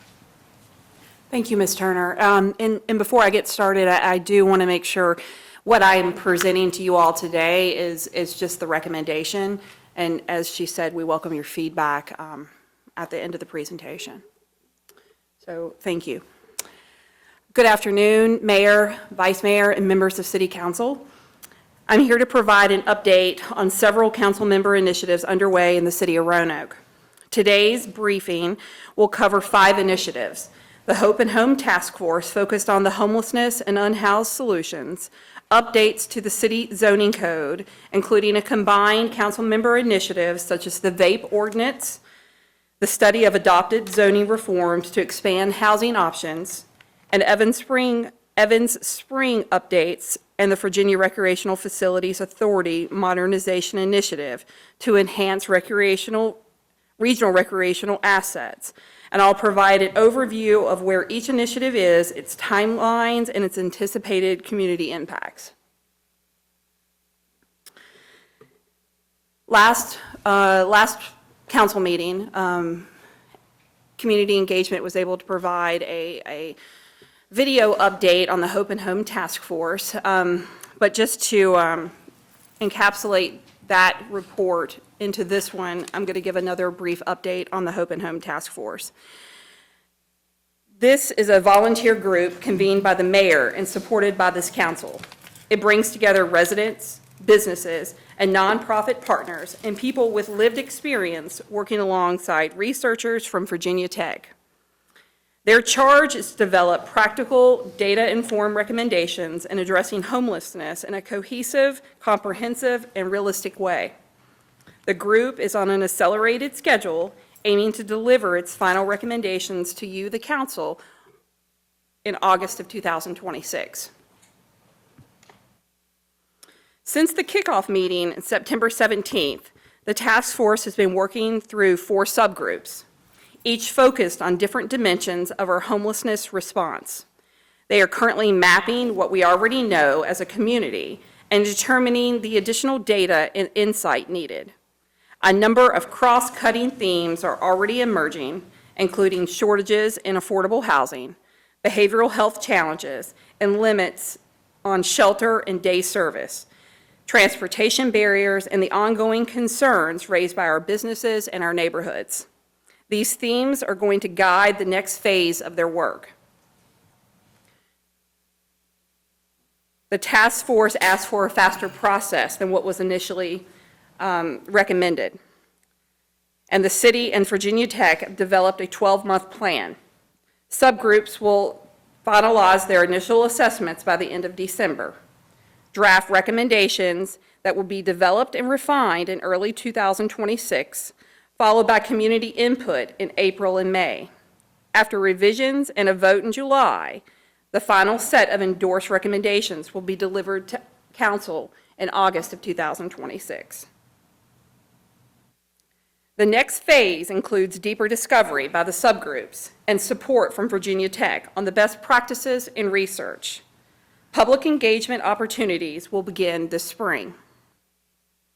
And while long-term solutions are being developed, the immediate needs continue, especially as the temperatures drop, such as today. We encourage residents to support our shelters, our day centers, food banks, and clothing drives, which provide essential services right now as the immediate need continues. The next 3 council member initiatives we're going to be updating on are clarifying the City of Roanoke zoning code.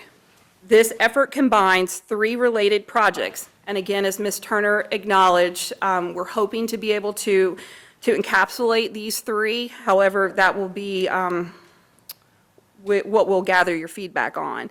2 of the initiatives, which were initiated by Councilmember Nash, the proposed vape ordinance, and Evans Spring zoning updates. The other on reviewing the text amendments initiated by Councilmember Hagan. By combining these initiatives into a single process, we aim to ensure consistency, efficiency, and clear regulations for our community. Our target for City Council adoption on the proposed amendments is April 20th of 2026. The timeline for these initiatives balances thorough review with efficiency. We began the project kickoff and the scoping in November and December, defining the purpose and the scope for each amendment.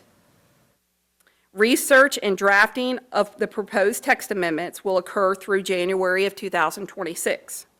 Public engagement and stakeholder input will take place from January through February, including open houses and meetings with neighborhood groups, developers, and business associations.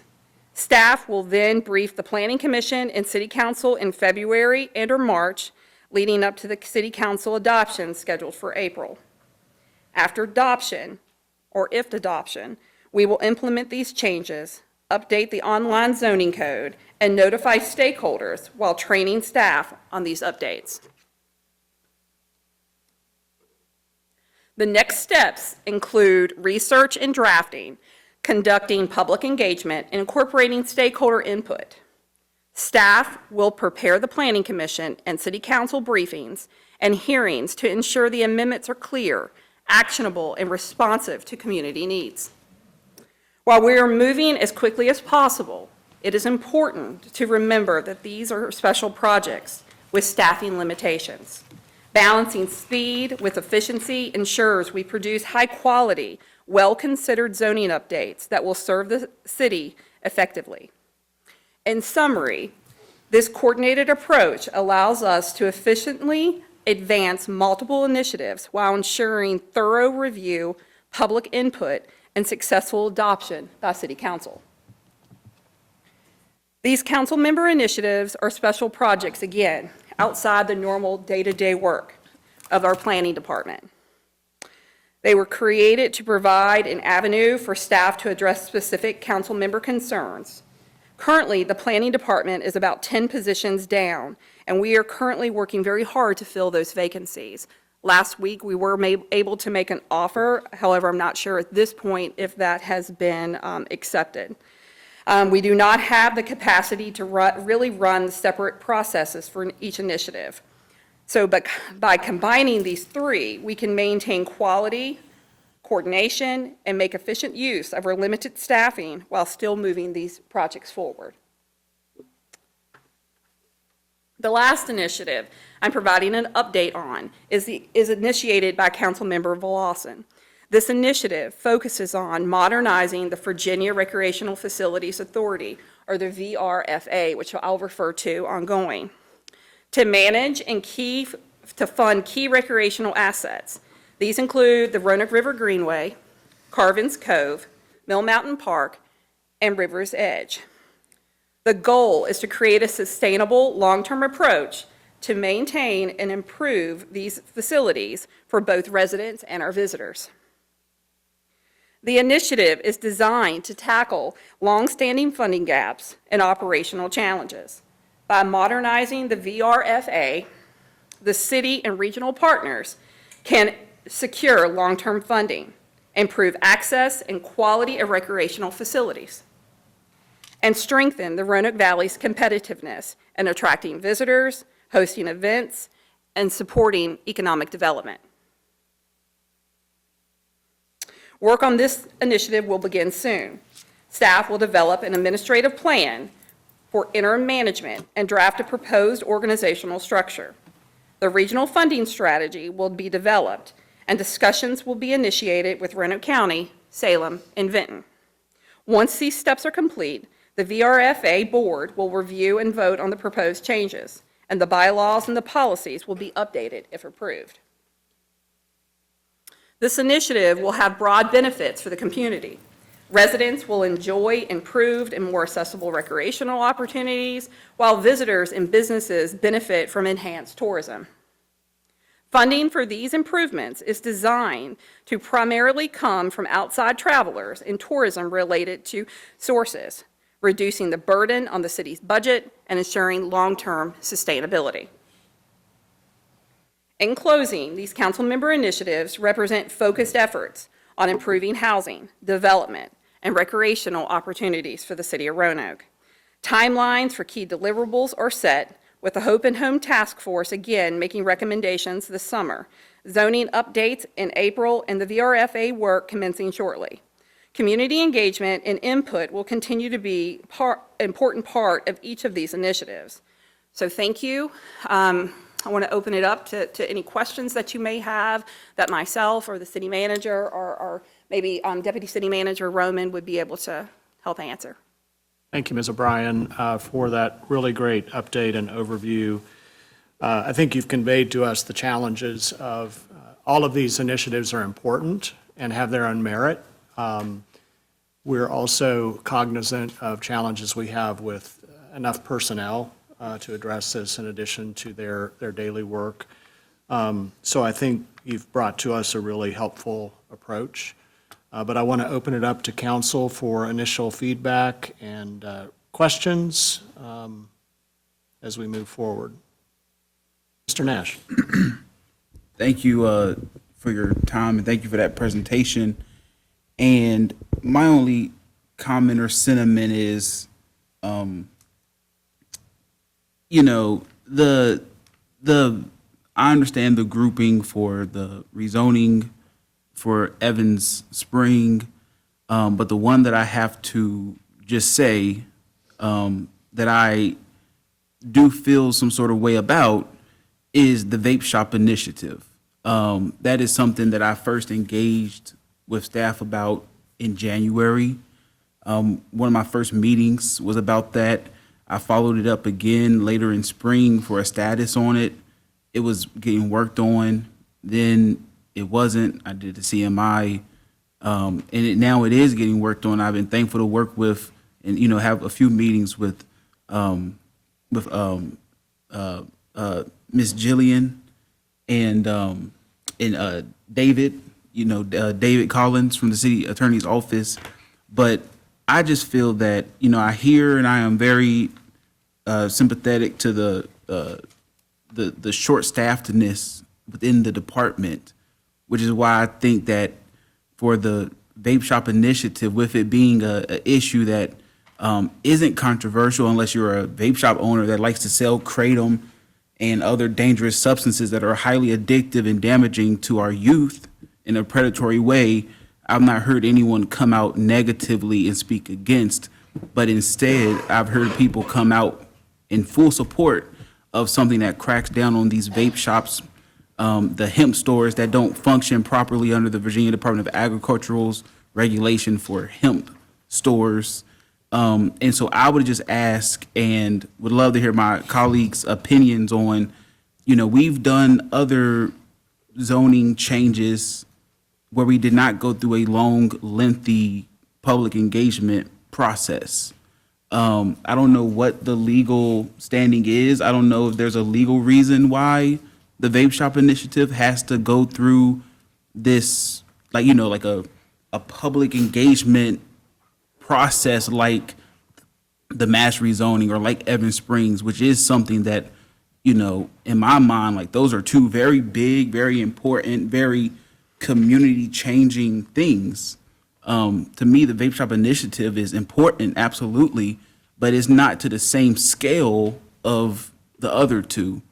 So I don't know what's the shortest legal process we could take for the vape shop initiative, or if it's just public notice, public hearing, and then council vote on it, or if there is a reason why it has to go through such a lengthy process. Mr. Spencer. Two things, if I can. One of the things with the vape shop initiative is that we need to go through planning, go through that process, and that is a legal process, and that those items will be grandfathered if the zoning changes are made that are recommended.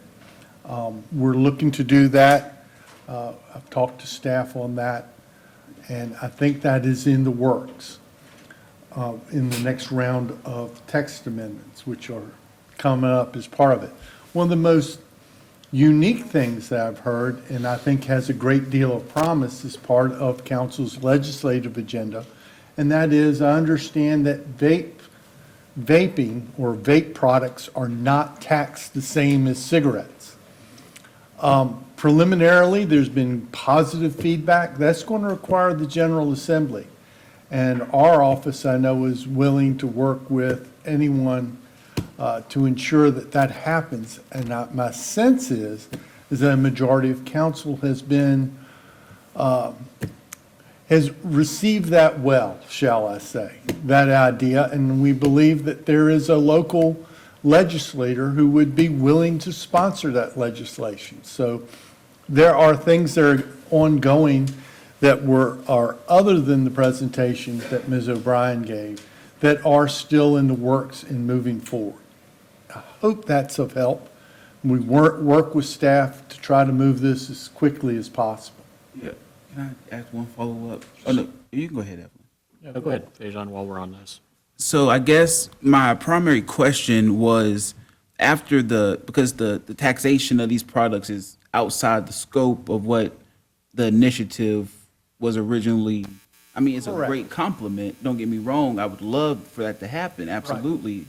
But that process is outside of the intent of the initial scope of the CMI.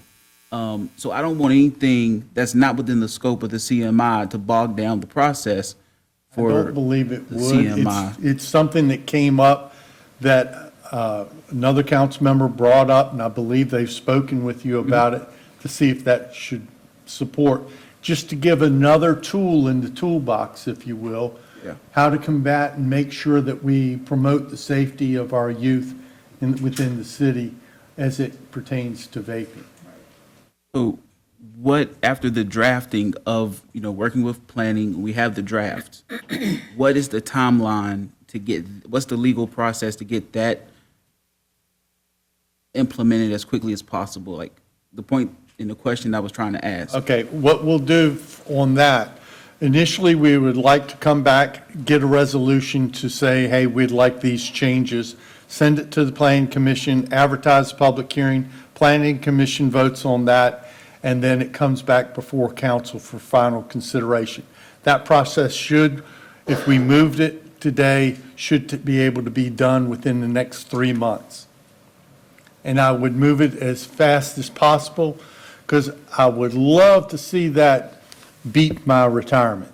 I would too, because my only fear, and then I'll be done after this, Mayor, but my only fear is that in the time since January and since the CMI's been put in, down the street from my house in what was an old pawn shop has been converted into a vape and novelty store. And I've seen another one pop up on Melrose, and then I've seen an additional one on Williamson Road pop up as well. And so, yeah, some of these are going to be grandfathered, I understand, but that's my concern is the longer we wait, the more of these pop up, the less effective it's going to be, and the more available commercial spaces that could have been used for a variety of productive businesses are being taken up by, vape shops and novelty If you would stores. like me to work with staff, I will work with staff and the city manager to move this part of the initiative Mr. Mayor. forward as quickly as possible. Mr. Mayor. Yeah, Ms. Turner. Thank you. So it still boils down to staff capacity, and that's what we have been trying to convey. Because we are down in planning, and we didn't just get 10 positions down today. It's been for some time that we have been trying to ensure that we have the appropriate number of staff that can move a lot of this forward and still do the day-to-day. So even the process that Mr. Spencer denoted, it still has to come through planning. It still has to come through the planning staff. So we need to understand from council, if you want this to be a standalone for us to work on this, to make sure that we can do this in 3 months, we can do that, but the other two initiatives will have to be put on hold while we do that. Because we don't have the staff capacity to do all three at the same time. Mr. Mayor? Oh. Go ahead. Whose hand was up first? Ms. Powers? Okay. So just quickly, I'll just tell you, I did reach out to a delegate and his legislative aide, and we did talk about getting the vape items on a bill to tax like they do cigarettes. They were not aware of that. I believe the e-cigarette itself is taxed, but the vape items are not. And so, that would be additional revenue, not only to the state, but to the locality. So I've got my fingers crossed that he'll be able to do that. Thank you. Thank you, Ms.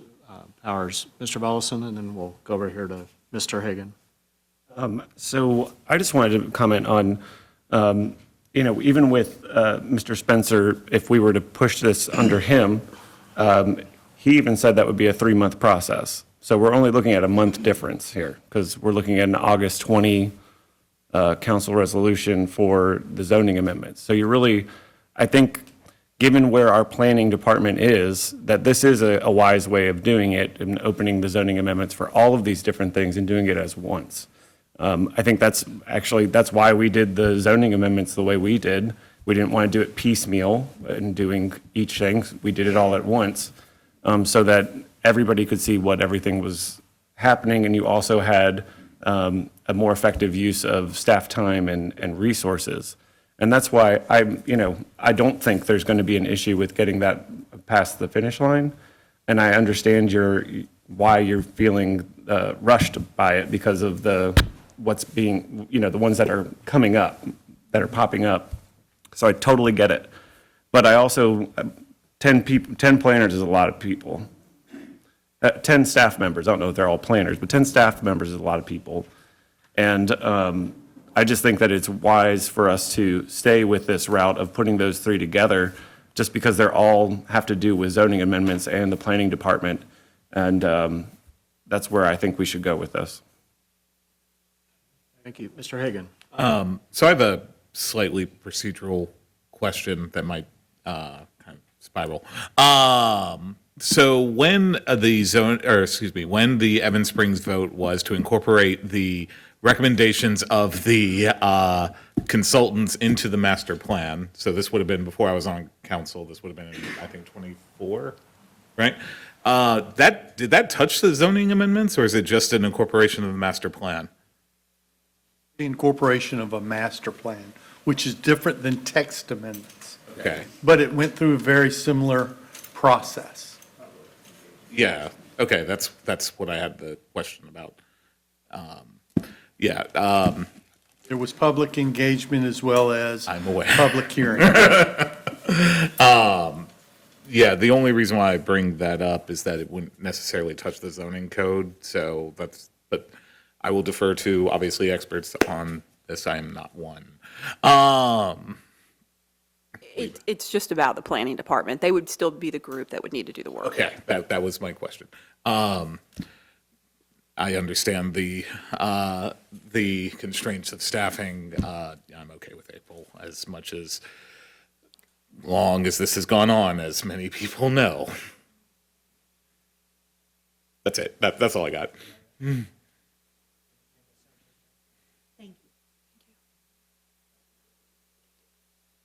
I think, yeah, sure, Mr. Nash. I'm still gonna feel some type of way, right? But, I want to say, I understand the staffing challenges. I really do. But it's just, it's just how I feel. And I just wanted to voice that. And I think 2 points I'll make really quickly is, one, I think folks at home, when we're talking about like budgets, and I've had people reach out about like all these positions we created and these 5 positions, like people don't understand, like everyone wants a well-functioning, well-running government. And it takes people to do that. And that involves us hiring people. It involves us reorganizing the organizational structure of how people fall under certain people. And so I want people at home and in the audience to understand that if we want a city that operates appropriately and runs smoothly, we have to have people power to do that, and we have to have employees to do that.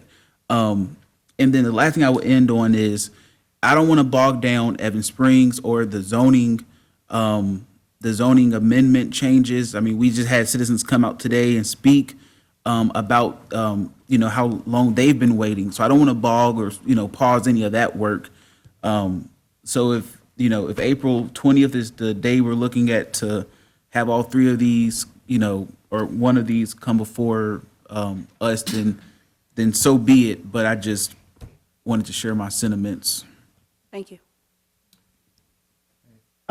So thank you all for that input. I think I think overall this is a really good approach. I think we have a clear timeline to work with. And all of this is on a pathway to be concluded, wrapped up in the next 6 to 9 months, which I think is ambitious, just saying, with all the moving parts.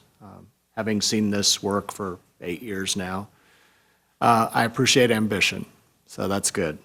One of the challenges, I think, with figuring out the public engagement, and council members have alluded to this, each of these are particularly unique. They have different focus areas. So I think the challenge is going to be, particularly if we do combined public engagement, I don't want any of these to be diluted or anything to get lost. So one of the things I think we need to keep in mind in a planning is that I think each of these have some unique stakeholders in them that we need to connect with. So, I mean, Mr. Nash, you mentioned from input you've received, there are a lot of people in support of the vaping ordinance, but maybe the business owners aren't. So, Only one of them emailed me. but what I'm saying is that, there's a sector of the business community that we would need to get some input from on this, to understand better from their situation, what they support, what they don't, in the meantime, tracking what's happening with potential taxation in the General Assembly. The zoning amendments, we know we have a group of people who are ready to engage in that, and I would say on that, the sooner the better.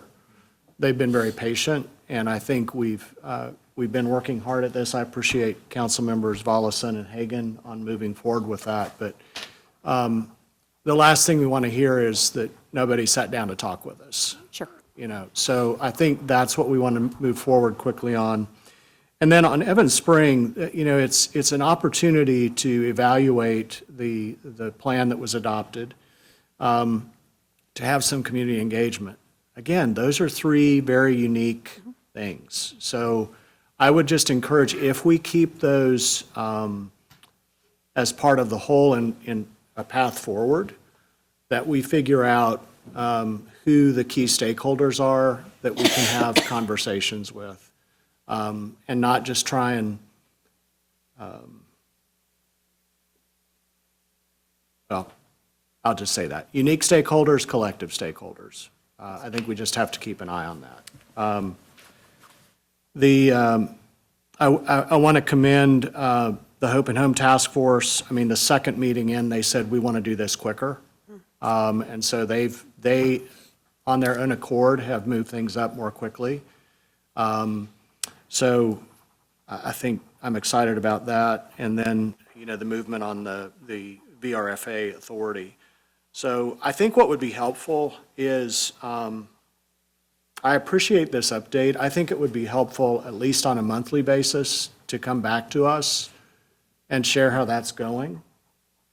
Just to mark the progress and see if there are any challenges, and if there are ways that we, as council members, can be proactive in helping identify stakeholders that we feel like need to be engaged in that, and as well as just the general public engagement. I think that would be helpful too. Absolutely. Okay? Good? All right. Thank you all. Thank you. All right, we have a number of items recommended for action. The first is acquisition. That's an exciting new word. Not sure what it means, but acquisition of real property rights for the downstream Wiley Drive Bridge Replacement Project. We have one ordinance. We have one measure and ordinance. Do I have a motion and second on the ordinance? Move the ordinance. Second. Thank you, Council Members Volleson and Powers. Madam Clerk, will you please read the title paragraph? An ordinance providing for the acquisition of real property rights needed by the city in connection with the downstream Wiley Drive Bridge Replacement Project. Authorizing city staff to acquire such property rights by negotiation for the city. Authorizing the city manager or designee to execute appropriate acquisition documents, and dispensing with the second reading of this ordinance by title. Thank you. Ms. Turner, do you have anything to add? Mr. Mayor, thank you. The project supported by previously approved VDOT funding will enhance environmental conditions along the Roanoke River and improve public safety and recreational access. Thank you. Thank you. I know when we get to the council report back that we'll hear an update. A citizen spoke, I think, at our last meeting about greenway access during the construction of this. I just wanted to remind us of that and ways we could possibly consider rerouting the greenway during that time. Any other questions or discussion by members of council on this ordinance? All right, Madam Clerk, will you please call the roll? Mr. Hagan. Aye. Ms. Sanchez Jones. Aye. Vice Mayor McGuire. Aye. Mr. Nash. Aye. Mr. Volleson. Aye. Ms. Powers. And Mayor Cobb. Aye, and the ordinance is adopted. Item B is the acceptance and appropriation of fiscal year '24 HUD Continuum of Care Grant Award for Continuum of Care Planning. There's one measure and ordinance, and I'll entertain a motion and second. Move the ordinance. Thank you, council members Nash and Sanchez Jones. Madam Clerk, will you please read the title paragraph? An ordinance accepting the FY 2024 Continuum of Care Planning Grant from the U.S. Department of Housing and Urban Development to the City of Roanoke in the amount of $133,000. I'm sorry, $133,237,000, authorizing the city to serve as the fiscal agent for the distribution of such funds, authorizing the city manager or designee to execute any required documents necessary to accept such funds, appropriating FY 2024 grant funds detailed more fully infra, and dispensing with the second reading of this ordinance by title. Thank you. Ms. Turner, anything to add? Yes, thank you, Mr. Mayor. The HUD COC, or Continuum of Care Planning Funds, pay for activities related to the coordination of our local homeless response system. These activities include the development of submission of the annual HUD funding application, developing community-level policies and procedures, refining our community's coordinated entry system, evaluating funded projects, providing administrative support to the COC governing board, and coordinating training opportunities for partners on best practice and service delivery. I have with me today Mr. Cruikshank or Ms. Gwen, if you have any additional questions. Thank you. Mr. Cruikshank, welcome. Glad you're here today. I know you've been facing some challenging weeks of late with the NOFO. Would you be willing to give us an update on the NOFO funding and what the status of that is? Sure. So this, the appropriation of these funds is FY '24. So these are the current grant year funds. So 2 weeks ago, HUD, or actually beginning in November, HUD released the FY '25 Notice of Funding Opportunity, essentially, which is the NOFO, which is how most of our services, our programs that receive federal funds are funded through that NOFO process. So last Monday, HUD rescinded that NOFO, but there were significant changes when the NOFO was originally released, which will limit the amount of funds that are available in the community for permanent housing activities, primarily permanent supportive housing, which is essentially the services that we try to target to our most chronically homeless, highest need households. So that's really a critical resource in the community. So that funding change will essentially cut one of our programs by about 50%. So we'll be losing about $350,000 with that policy change.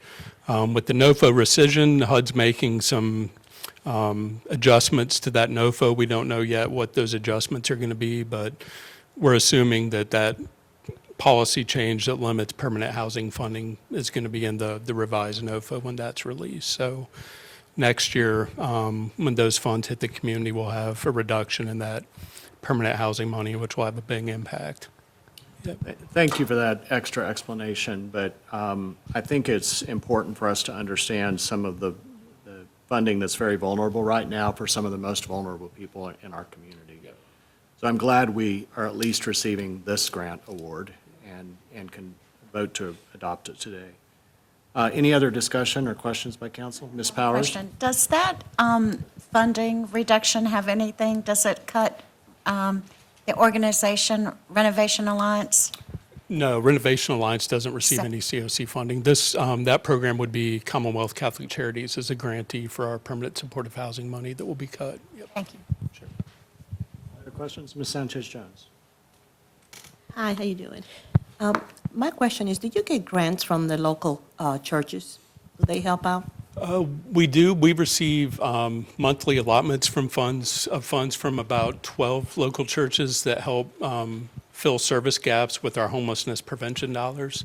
And that's part of our coordinated entry grant that we receive from the state. So those churches really that's a critical resource that's not tied to grant restrictions to help folks that are at risk of homelessness maintain housing. Sure. Questions?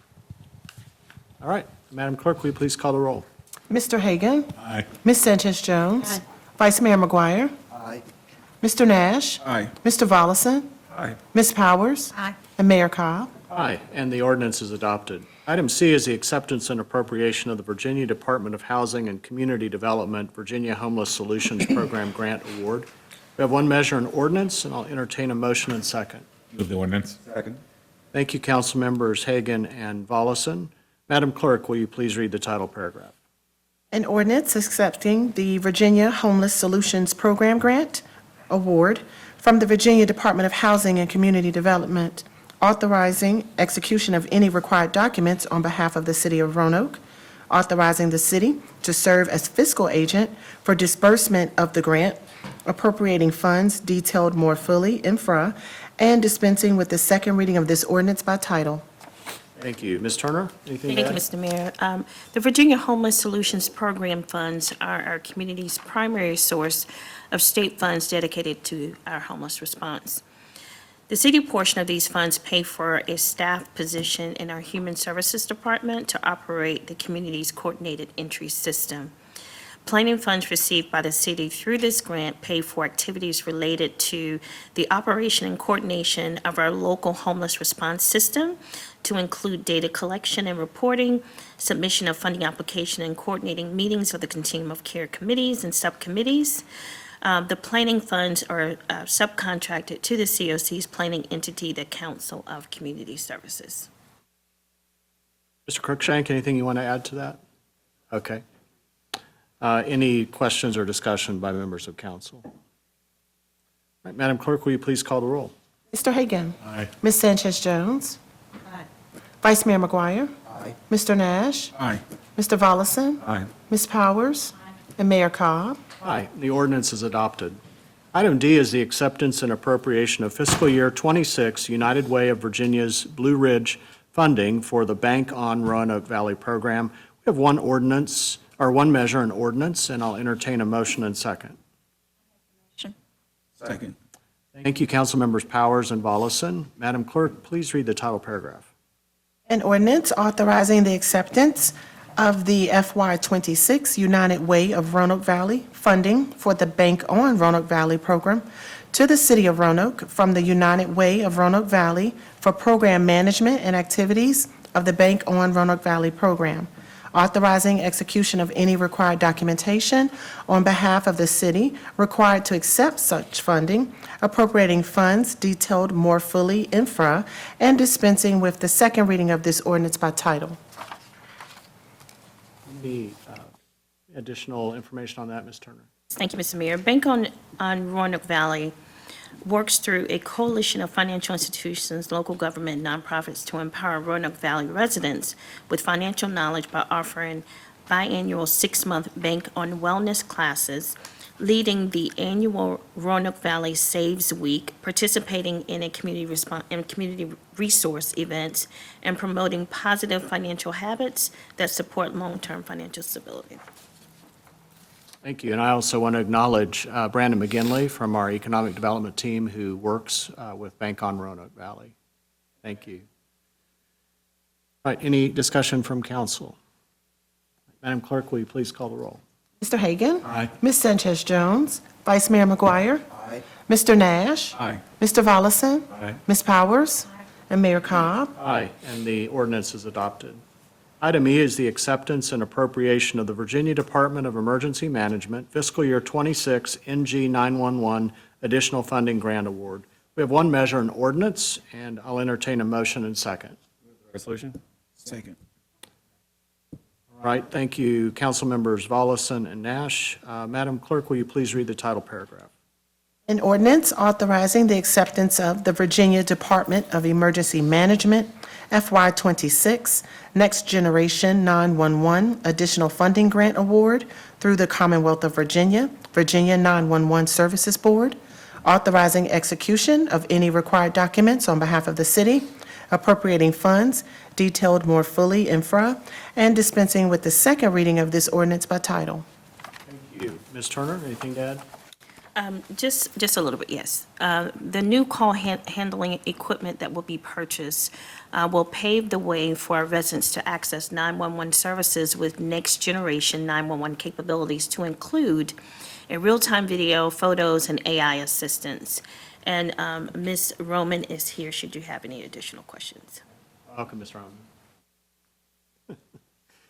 Any questions? Ms. Roman, is there anything you'd like to add? No, sir. Okay. All right, Madam Clerk, I think we're ready to call the roll. Mr. Hagan? Aye. Ms. Sanchez Jones? Vice Mayor McGuire? Aye. Mr. Nash? Aye. Mr. Volleson? Aye. Ms. Powers? Aye. And Mayor Cobb? Aye, and the ordinance is adopted. Item F is the acceptance and appropriation of the Virginia Department of Emergency Management Fiscal Year 26 CHE Shared Call Handling Equipment Grant Award. There's one measure and ordinance, and I'll entertain a motion and second. Move the ordinance. Thank you, Councilmember Nash and Vice Mayor McGuire. Madam Clerk, will you please read the title paragraph? An ordinance authorizing the acceptance of the Virginia Department of Emergency Management FY26 CHE Shared Call Handling Equipment Grant Award through the Commonwealth of Virginia, Virginia 911 Services Board, authorizing execution of any required documents on behalf of the city, appropriating funds detailed more fully in FRA, and dispensing with the second reading of this ordinance by title. Thank you. Ms. Turner? Thank you, Mr. Mayor. This grant award provides an opportunity for the city to maintain and enhance the operational environment of the 911 center. The funding will directly benefit team performance, workplace safety, employee wellness, and operational resilience. Again, Ms. Roman is here to answer any questions should you have any additional. Thank you. Anything you'd like to add, Ms. Roman? Okay. Any questions or comments from council? Madam Clerk, please call the roll. Mr. Hagan? Aye. Ms. Sanchez Jones? Vice Mayor McGuire? Aye. Mr. Nash? Aye. Mr. Volleson? Aye. Ms. Powers? And Mayor Cobb. Aye, and the ordinance is adopted. Thank you all. Next, we have comments of our city manager. Ms. Turner? Thank you, Mr. Mayor, Vice Mayor McGuire, and city council members. I have 5 comments today. Number 1, bag leaf collection has been extended through January 15th, 2026 in response to the recent service delays caused by the wintry weather conditions. Number 2, the city's homeless assistance team has made a remarkable impact this year, successfully helping 226 individuals secure housing in 2025.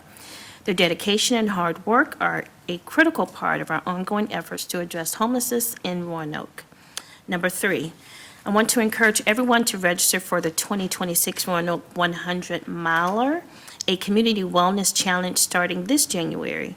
Participants can run, walk, or hike 100 miles in 100 days, with the option to substitute 1 mile with 30 minutes of any human-powered activity to ensure accessibility for all fitness levels. This program is a great way to build community connections, develop long-term healthy habits, and enjoy some friendly motivation. Plus, participants are eligible for weekly prize drawings, and the challenge is open to everyone in the community. Number 4, Warming Shelter Center information is on our website and on our social media. We have 5 different agencies that are open. We have the Ram House, which is open till 4. The Hope Center of 11th Street, which is open till 7. The least of these ministries is open from 10:30 a.m. to 2:30 p.m., and the bus, it will open tonight at 9 p.m. Number 4, the Rescue Mission of Roanoke. They're providing transportation to the Ram House, and they will be open at 3 today. And last but certainly not least, our libraries are open. This information, again, is on our website and social media. And lastly, I would like to introduce a new staff member, Mr. Desi Winter. He is our new, you can stand up. Mr. Winter is our new Housing Programs and Policy Officer. He is a career affordable housing development professional. His portfolio features the redevelopment of public housing communities, the development of single-family housing, the construction of new mixed-income complexes, and the historic preservation of aging affordable housing. Grassroots engagement with residents affected by redevelopment and collaboration with all levels of government are central to his projects.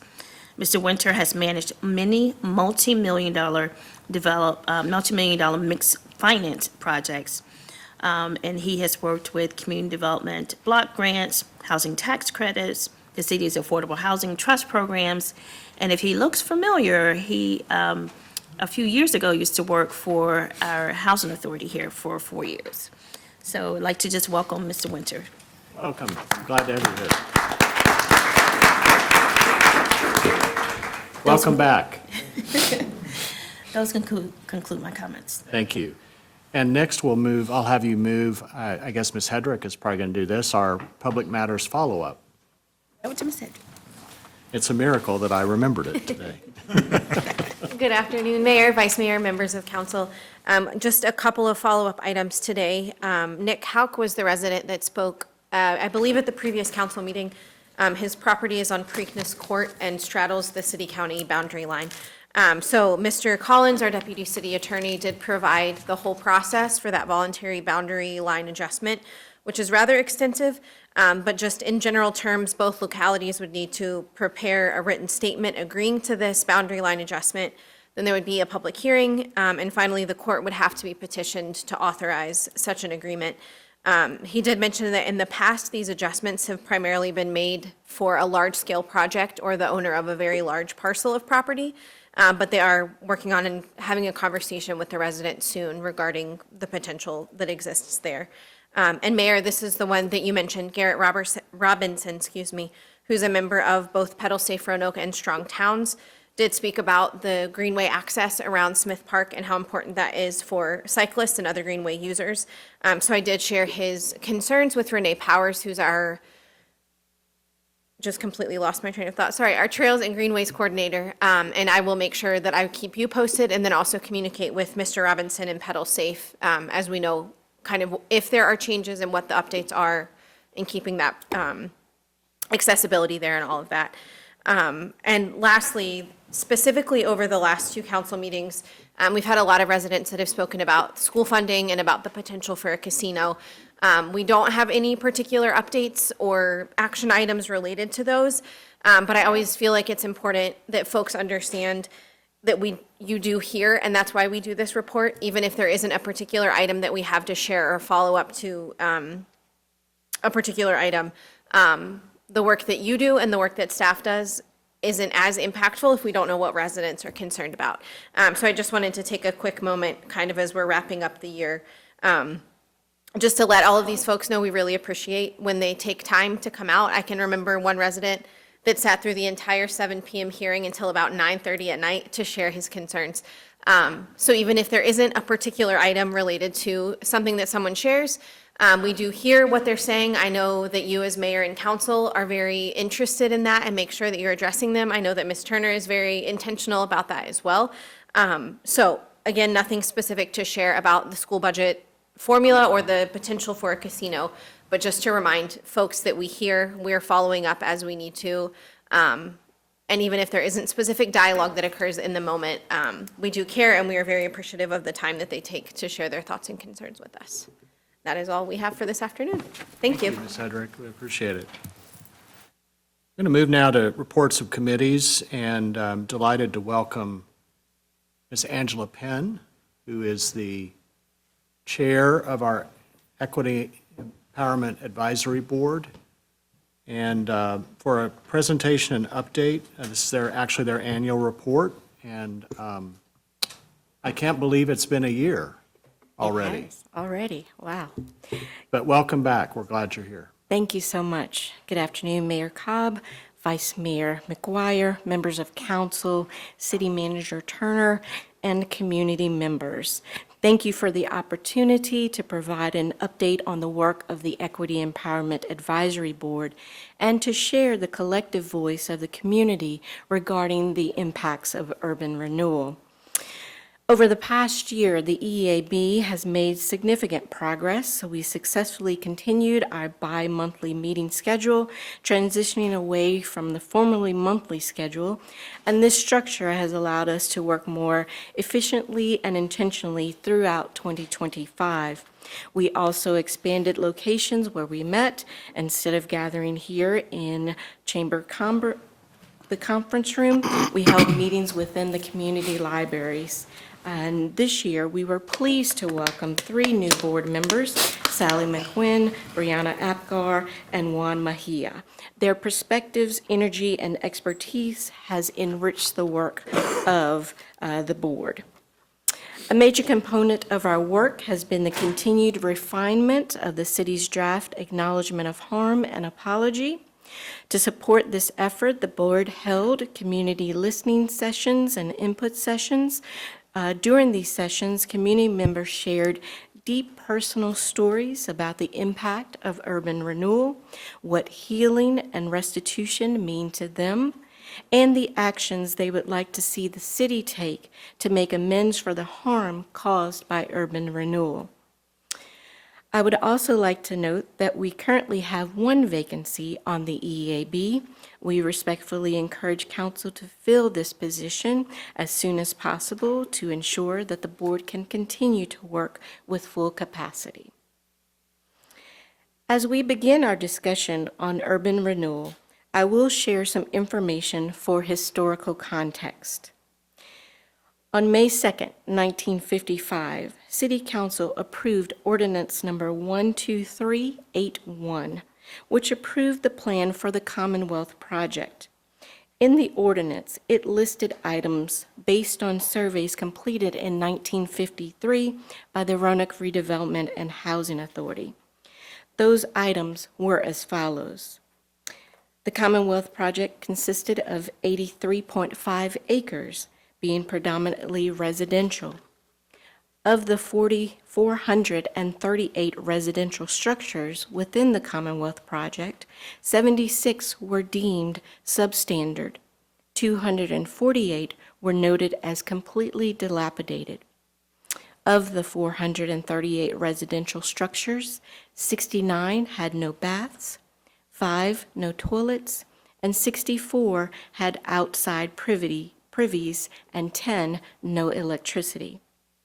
The paved residential streets were too narrow and did not conform to the city's substandard or subdivision regulations. Water supply was deemed as adequate. However, some of the fire hydrants were on 4-inch mains, which was not adequate for fire protection.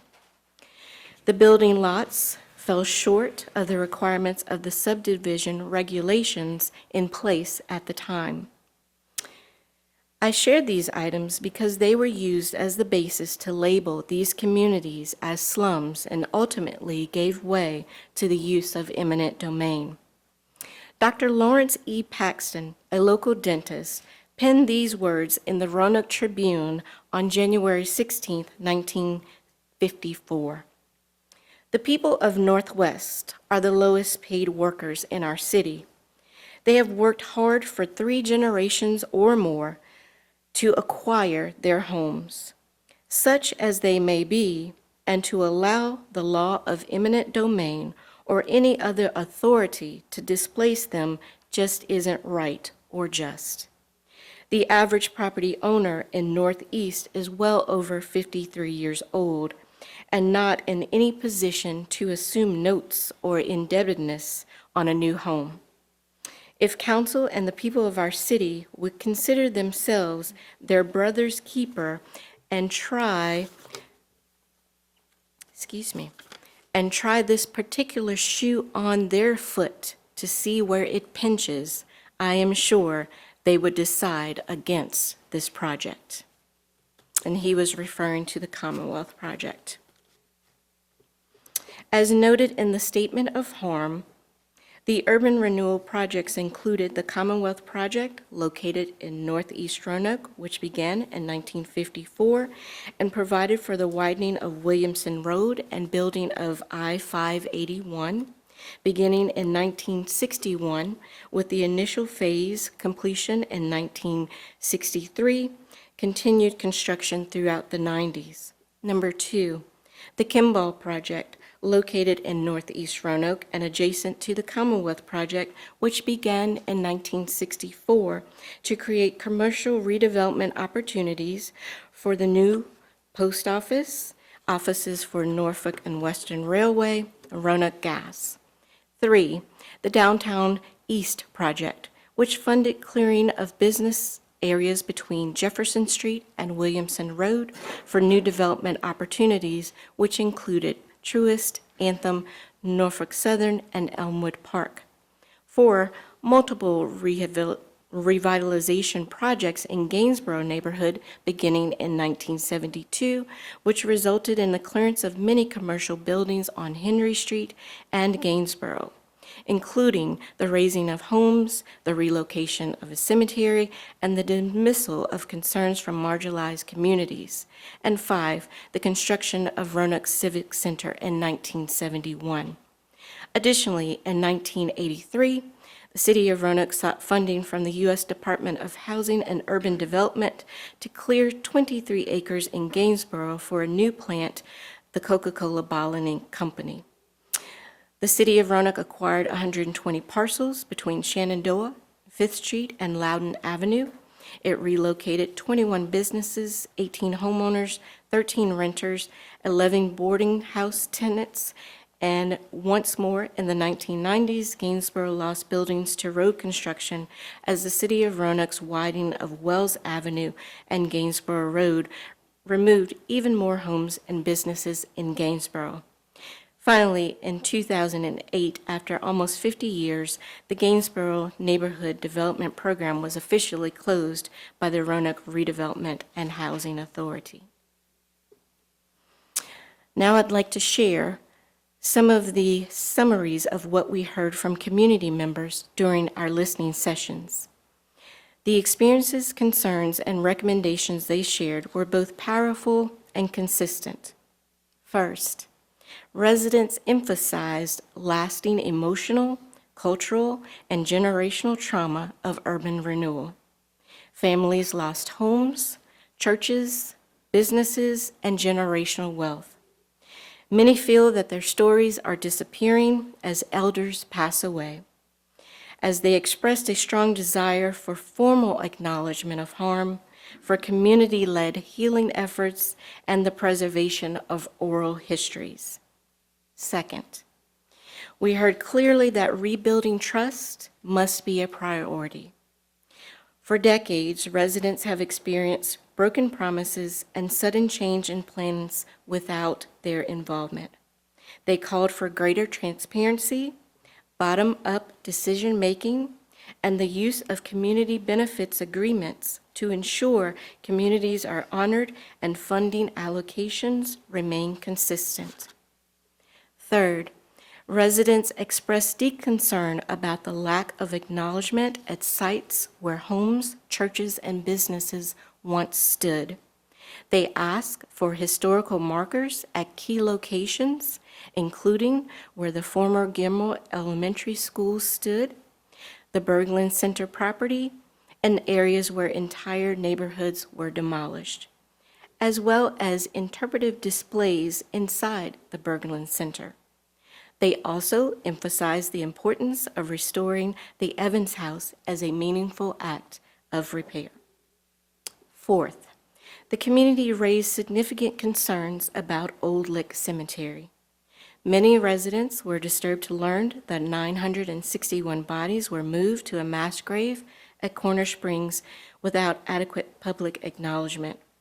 They requested a permanent memorial, improved signage, documentation of those buried there, and better access and maintenance of the cemetery grounds. Fifth, housing and neighborhood reinvestment were major themes. Much of the housing stock in Northwest Roanoke is aging and deteriorating. Residents share that unfair compensation during urban renewal stripped families of generational wealth, making it difficult to recover. They recommended down payment assistance, home repair programs, special financing tools, and the exploration of a community land trust to promote shared ownership and long-term affordability. 6. Residents called for renewed economic opportunity. They want to see the return of professional services such as dentists, lawyers, and small businesses, and greater support for entrepreneurship. Henry Street in particular was identified as a prime location for redevelopment as a vibrant cultural and commercial district, as well as 11th Street. 7th, the community emphasized the need for youth services and public spaces. The loss of the Villa Heights Recreation Center created a major gap in services.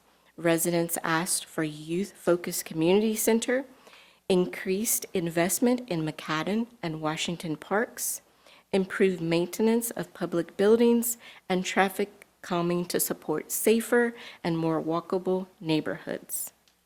8th, we heard many concerns related to education, community identity, and pride. Many young people are not familiar with the history of their community or the impacts of urban renewal. Residents encourage integrating this history into school curricula, updating city planning language to avoid terms that are triggering, some of which we heard today in the use of the term master plan, and creating neighborhood beautification programs that celebrate local pride.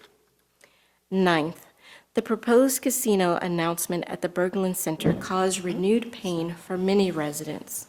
For some, the announcement reopened old wounds related to the displacement that occurred on the very site. Residents asked that historical harms be addressed before any future redevelopment takes place, and that any development include appropriate memorialization. Lastly, the community stressed the need for long-term, sustainable funding for reparative investment. One widely supported suggestion was to explore a tax on the Berglund Center event and tickets, with revenue directed into a reparative community investment fund dedicated to home repairs, youth programs, economic development, and cultural preservation. In conclusion, the message from the community is clear. Acknowledgement alone is not enough. Residents are calling for meaningful, enforceable, and ongoing commitments that rebuild trust, repair harm, and honor the legacy of those impacted by urban renewal. Healing will require time, it will require transparency, and it will require a long-term partnership between the city, the EAB, and the community. As a board, we remain committed to doing this work with integrity, accountability, and respect. We thank the community for their courage and honesty, and we thank City Council for your continued support and willingness to engage in this process. We look forward to Council's review and adoption of the Statement of Harm, as well as asking through the City Manager's Office that team members focus on the ideas shared by the community and how we can move those forward to implementation. Thank you so much for your attention to this report. Thank you, Ms. Penn. That was an excellent annual report and update. You all have been very busy this year and appreciate the thorough work you've done not only engaging the community, but revisiting the statement of harm and potential apology, as well as outlining really tangible steps that can be taken. Do we have questions or reflections or comments from council? Mr. Volleson. Ms. Penn, thank you so much for your leadership on this. When reading through the document that you just went through, the 10 things, I thought that was really well done, really well thought out. And I know that there are some things on here that I've discussed, and I'm looking forward to implementing some of these things. One of the items that I wanted to bring up, and I think is actually time sensitive. Speaking with Mr. Chubb and some of those that have that were part of the urban renewal, one of the things that they brought up is the mental health.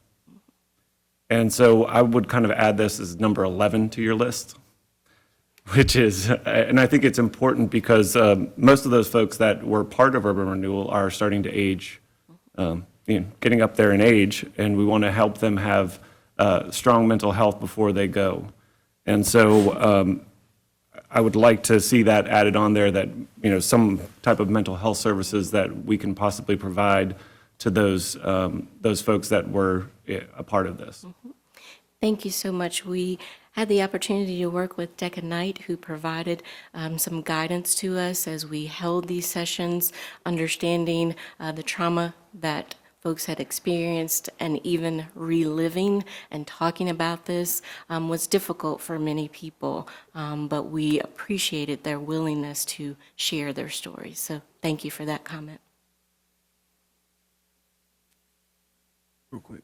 Mr. Nash. I just, as a former, I used to be on the Equity Empowerment Advisory Board, but we were working on this when I was a part of it, and Mr. Watson as well. So it's been a long time and a lot of work, and I know that the membership has really fluctuated, and you all have had roadblocks, kind of after federal roadblock, right? So I thank you for your leadership, though. It's been consistent throughout the entire time, and your dedication. And you are busy running a very large business, I think it's safe to say. But I just thank you for your time and working with the community to capture their thoughts, their feelings, their emotions, so that we as a council can come up in the city manager's office, can come up with the best plan, and the best path forward to maybe finally bring some true acknowledgement and resolve to generations of hurt, harm, and trauma that's been caused. So thank you all. Thank you. So thank you for the presentation, and I am so happy that you started this off with talking about Council Resolution 12381. The reason why I bring that specific resolution up is so my family had a store over there and lived over there, and I know I don't look it, but we are Lebanese, and there was a joke that my great uncle, who ran the store there for a while, told us, and it doesn't really translate into English well, but I will try and do it justice. Is basically politicians come through Gainsborough and at elections, and you never see them again. One of the concerns that I have is that we'll approve of an apology, and that's it. And then nothing will be done. So I'm really hoping to build that trust, to actually do things where we're going to actually address these harms that communities have done. So again, I am so thankful to you and everything that you have presented. And so looking forward to seeing what we can do. Thank you so much. And that has been one thing that the community has shared with us, is that while they are appreciative of the acknowledgement of the harm, what is even more meaningful to them will be the action that goes along with that. That's actually a point I wanted to make, that I don't know what all the demographics looked like during this time, but I know historically, while the largest percentage of people who lived in Northeast and the Gainsborough section were African American, there were a fair number of immigrant families that lived there as well and had businesses. So I think it's important that we acknowledge that. The other thing I'm curious about, we've heard a lot about the number of businesses and homes and churches that were torn down or burned down or relocated. Do we have any, has any research been done on the migration that happened after that? Where people went, how many businesses actually relocated and reopened? I'm just curious about that because when something that traumatic happens in a community, the energy to rebuild and go on is more often unique than common. And so I would be curious to know if we have any data, and that's something that we can look at over Yeah. time. And we'd be happy to look into that data. We do know anecdotally from what people have shared with us is that majority moved to the northwest quadrant. But as far as number of actual businesses that moved, we can do some research on that. I think just offhand, we think of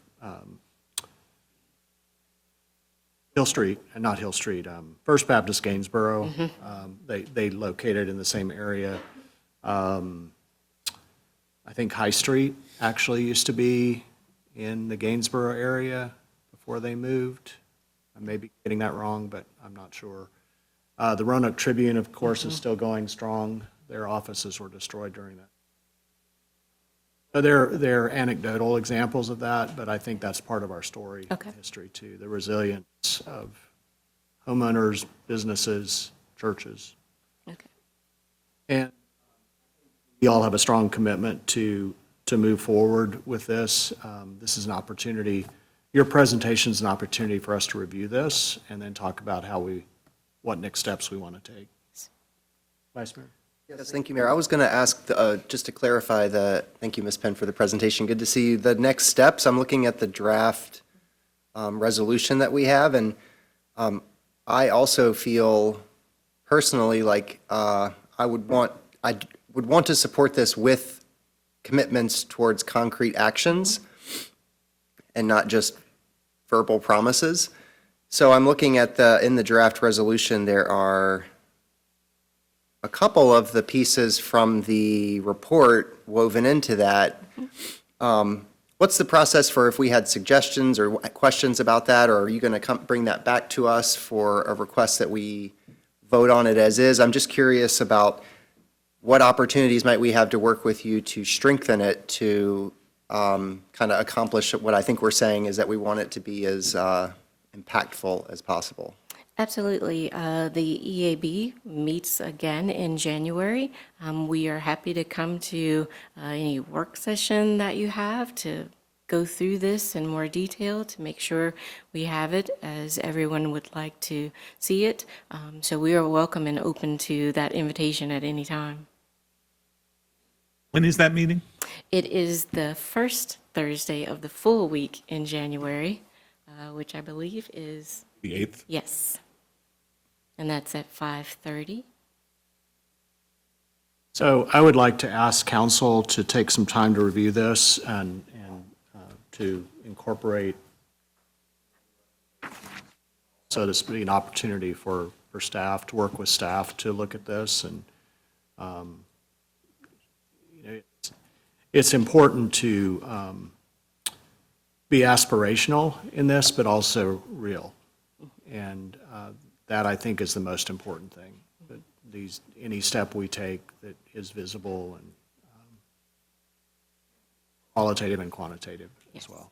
Yes. So, thank you. Thank you. Thank you all so much. We don't have any,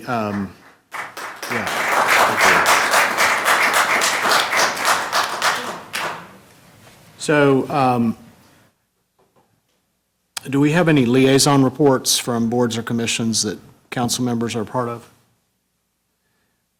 We don't have any vacancies to report at this time. We'll be utilizing one of our closed sessions to do that. So if we have some, we'll do that at as part of the 7 o'clock session. Any other inquiries for us to consider? Mr. Hagan? So Park Roanoke went to gateless garages. And I would like a report back at some point about specifically Metropolis and what type of data that they are collecting in that regard. So I would appreciate that. Just to correct, SP Plus. I thought it was Metropolis. It's SP Plus. It's the Brian, company. you- It's Mr. Mann, you can clarify, but I think it would be good. This is a new system for anyone visiting downtown, our parking garages, and Good afternoon, Mayor, Council. Unexpected visit to the podium here. And that, So, we're fine. It is Metropolis. Metropolis bought SP Plus a little over a year ago. Yeah. I will say this on the data, that on everybody that signs up to the new platform, you have the option to opt out of any data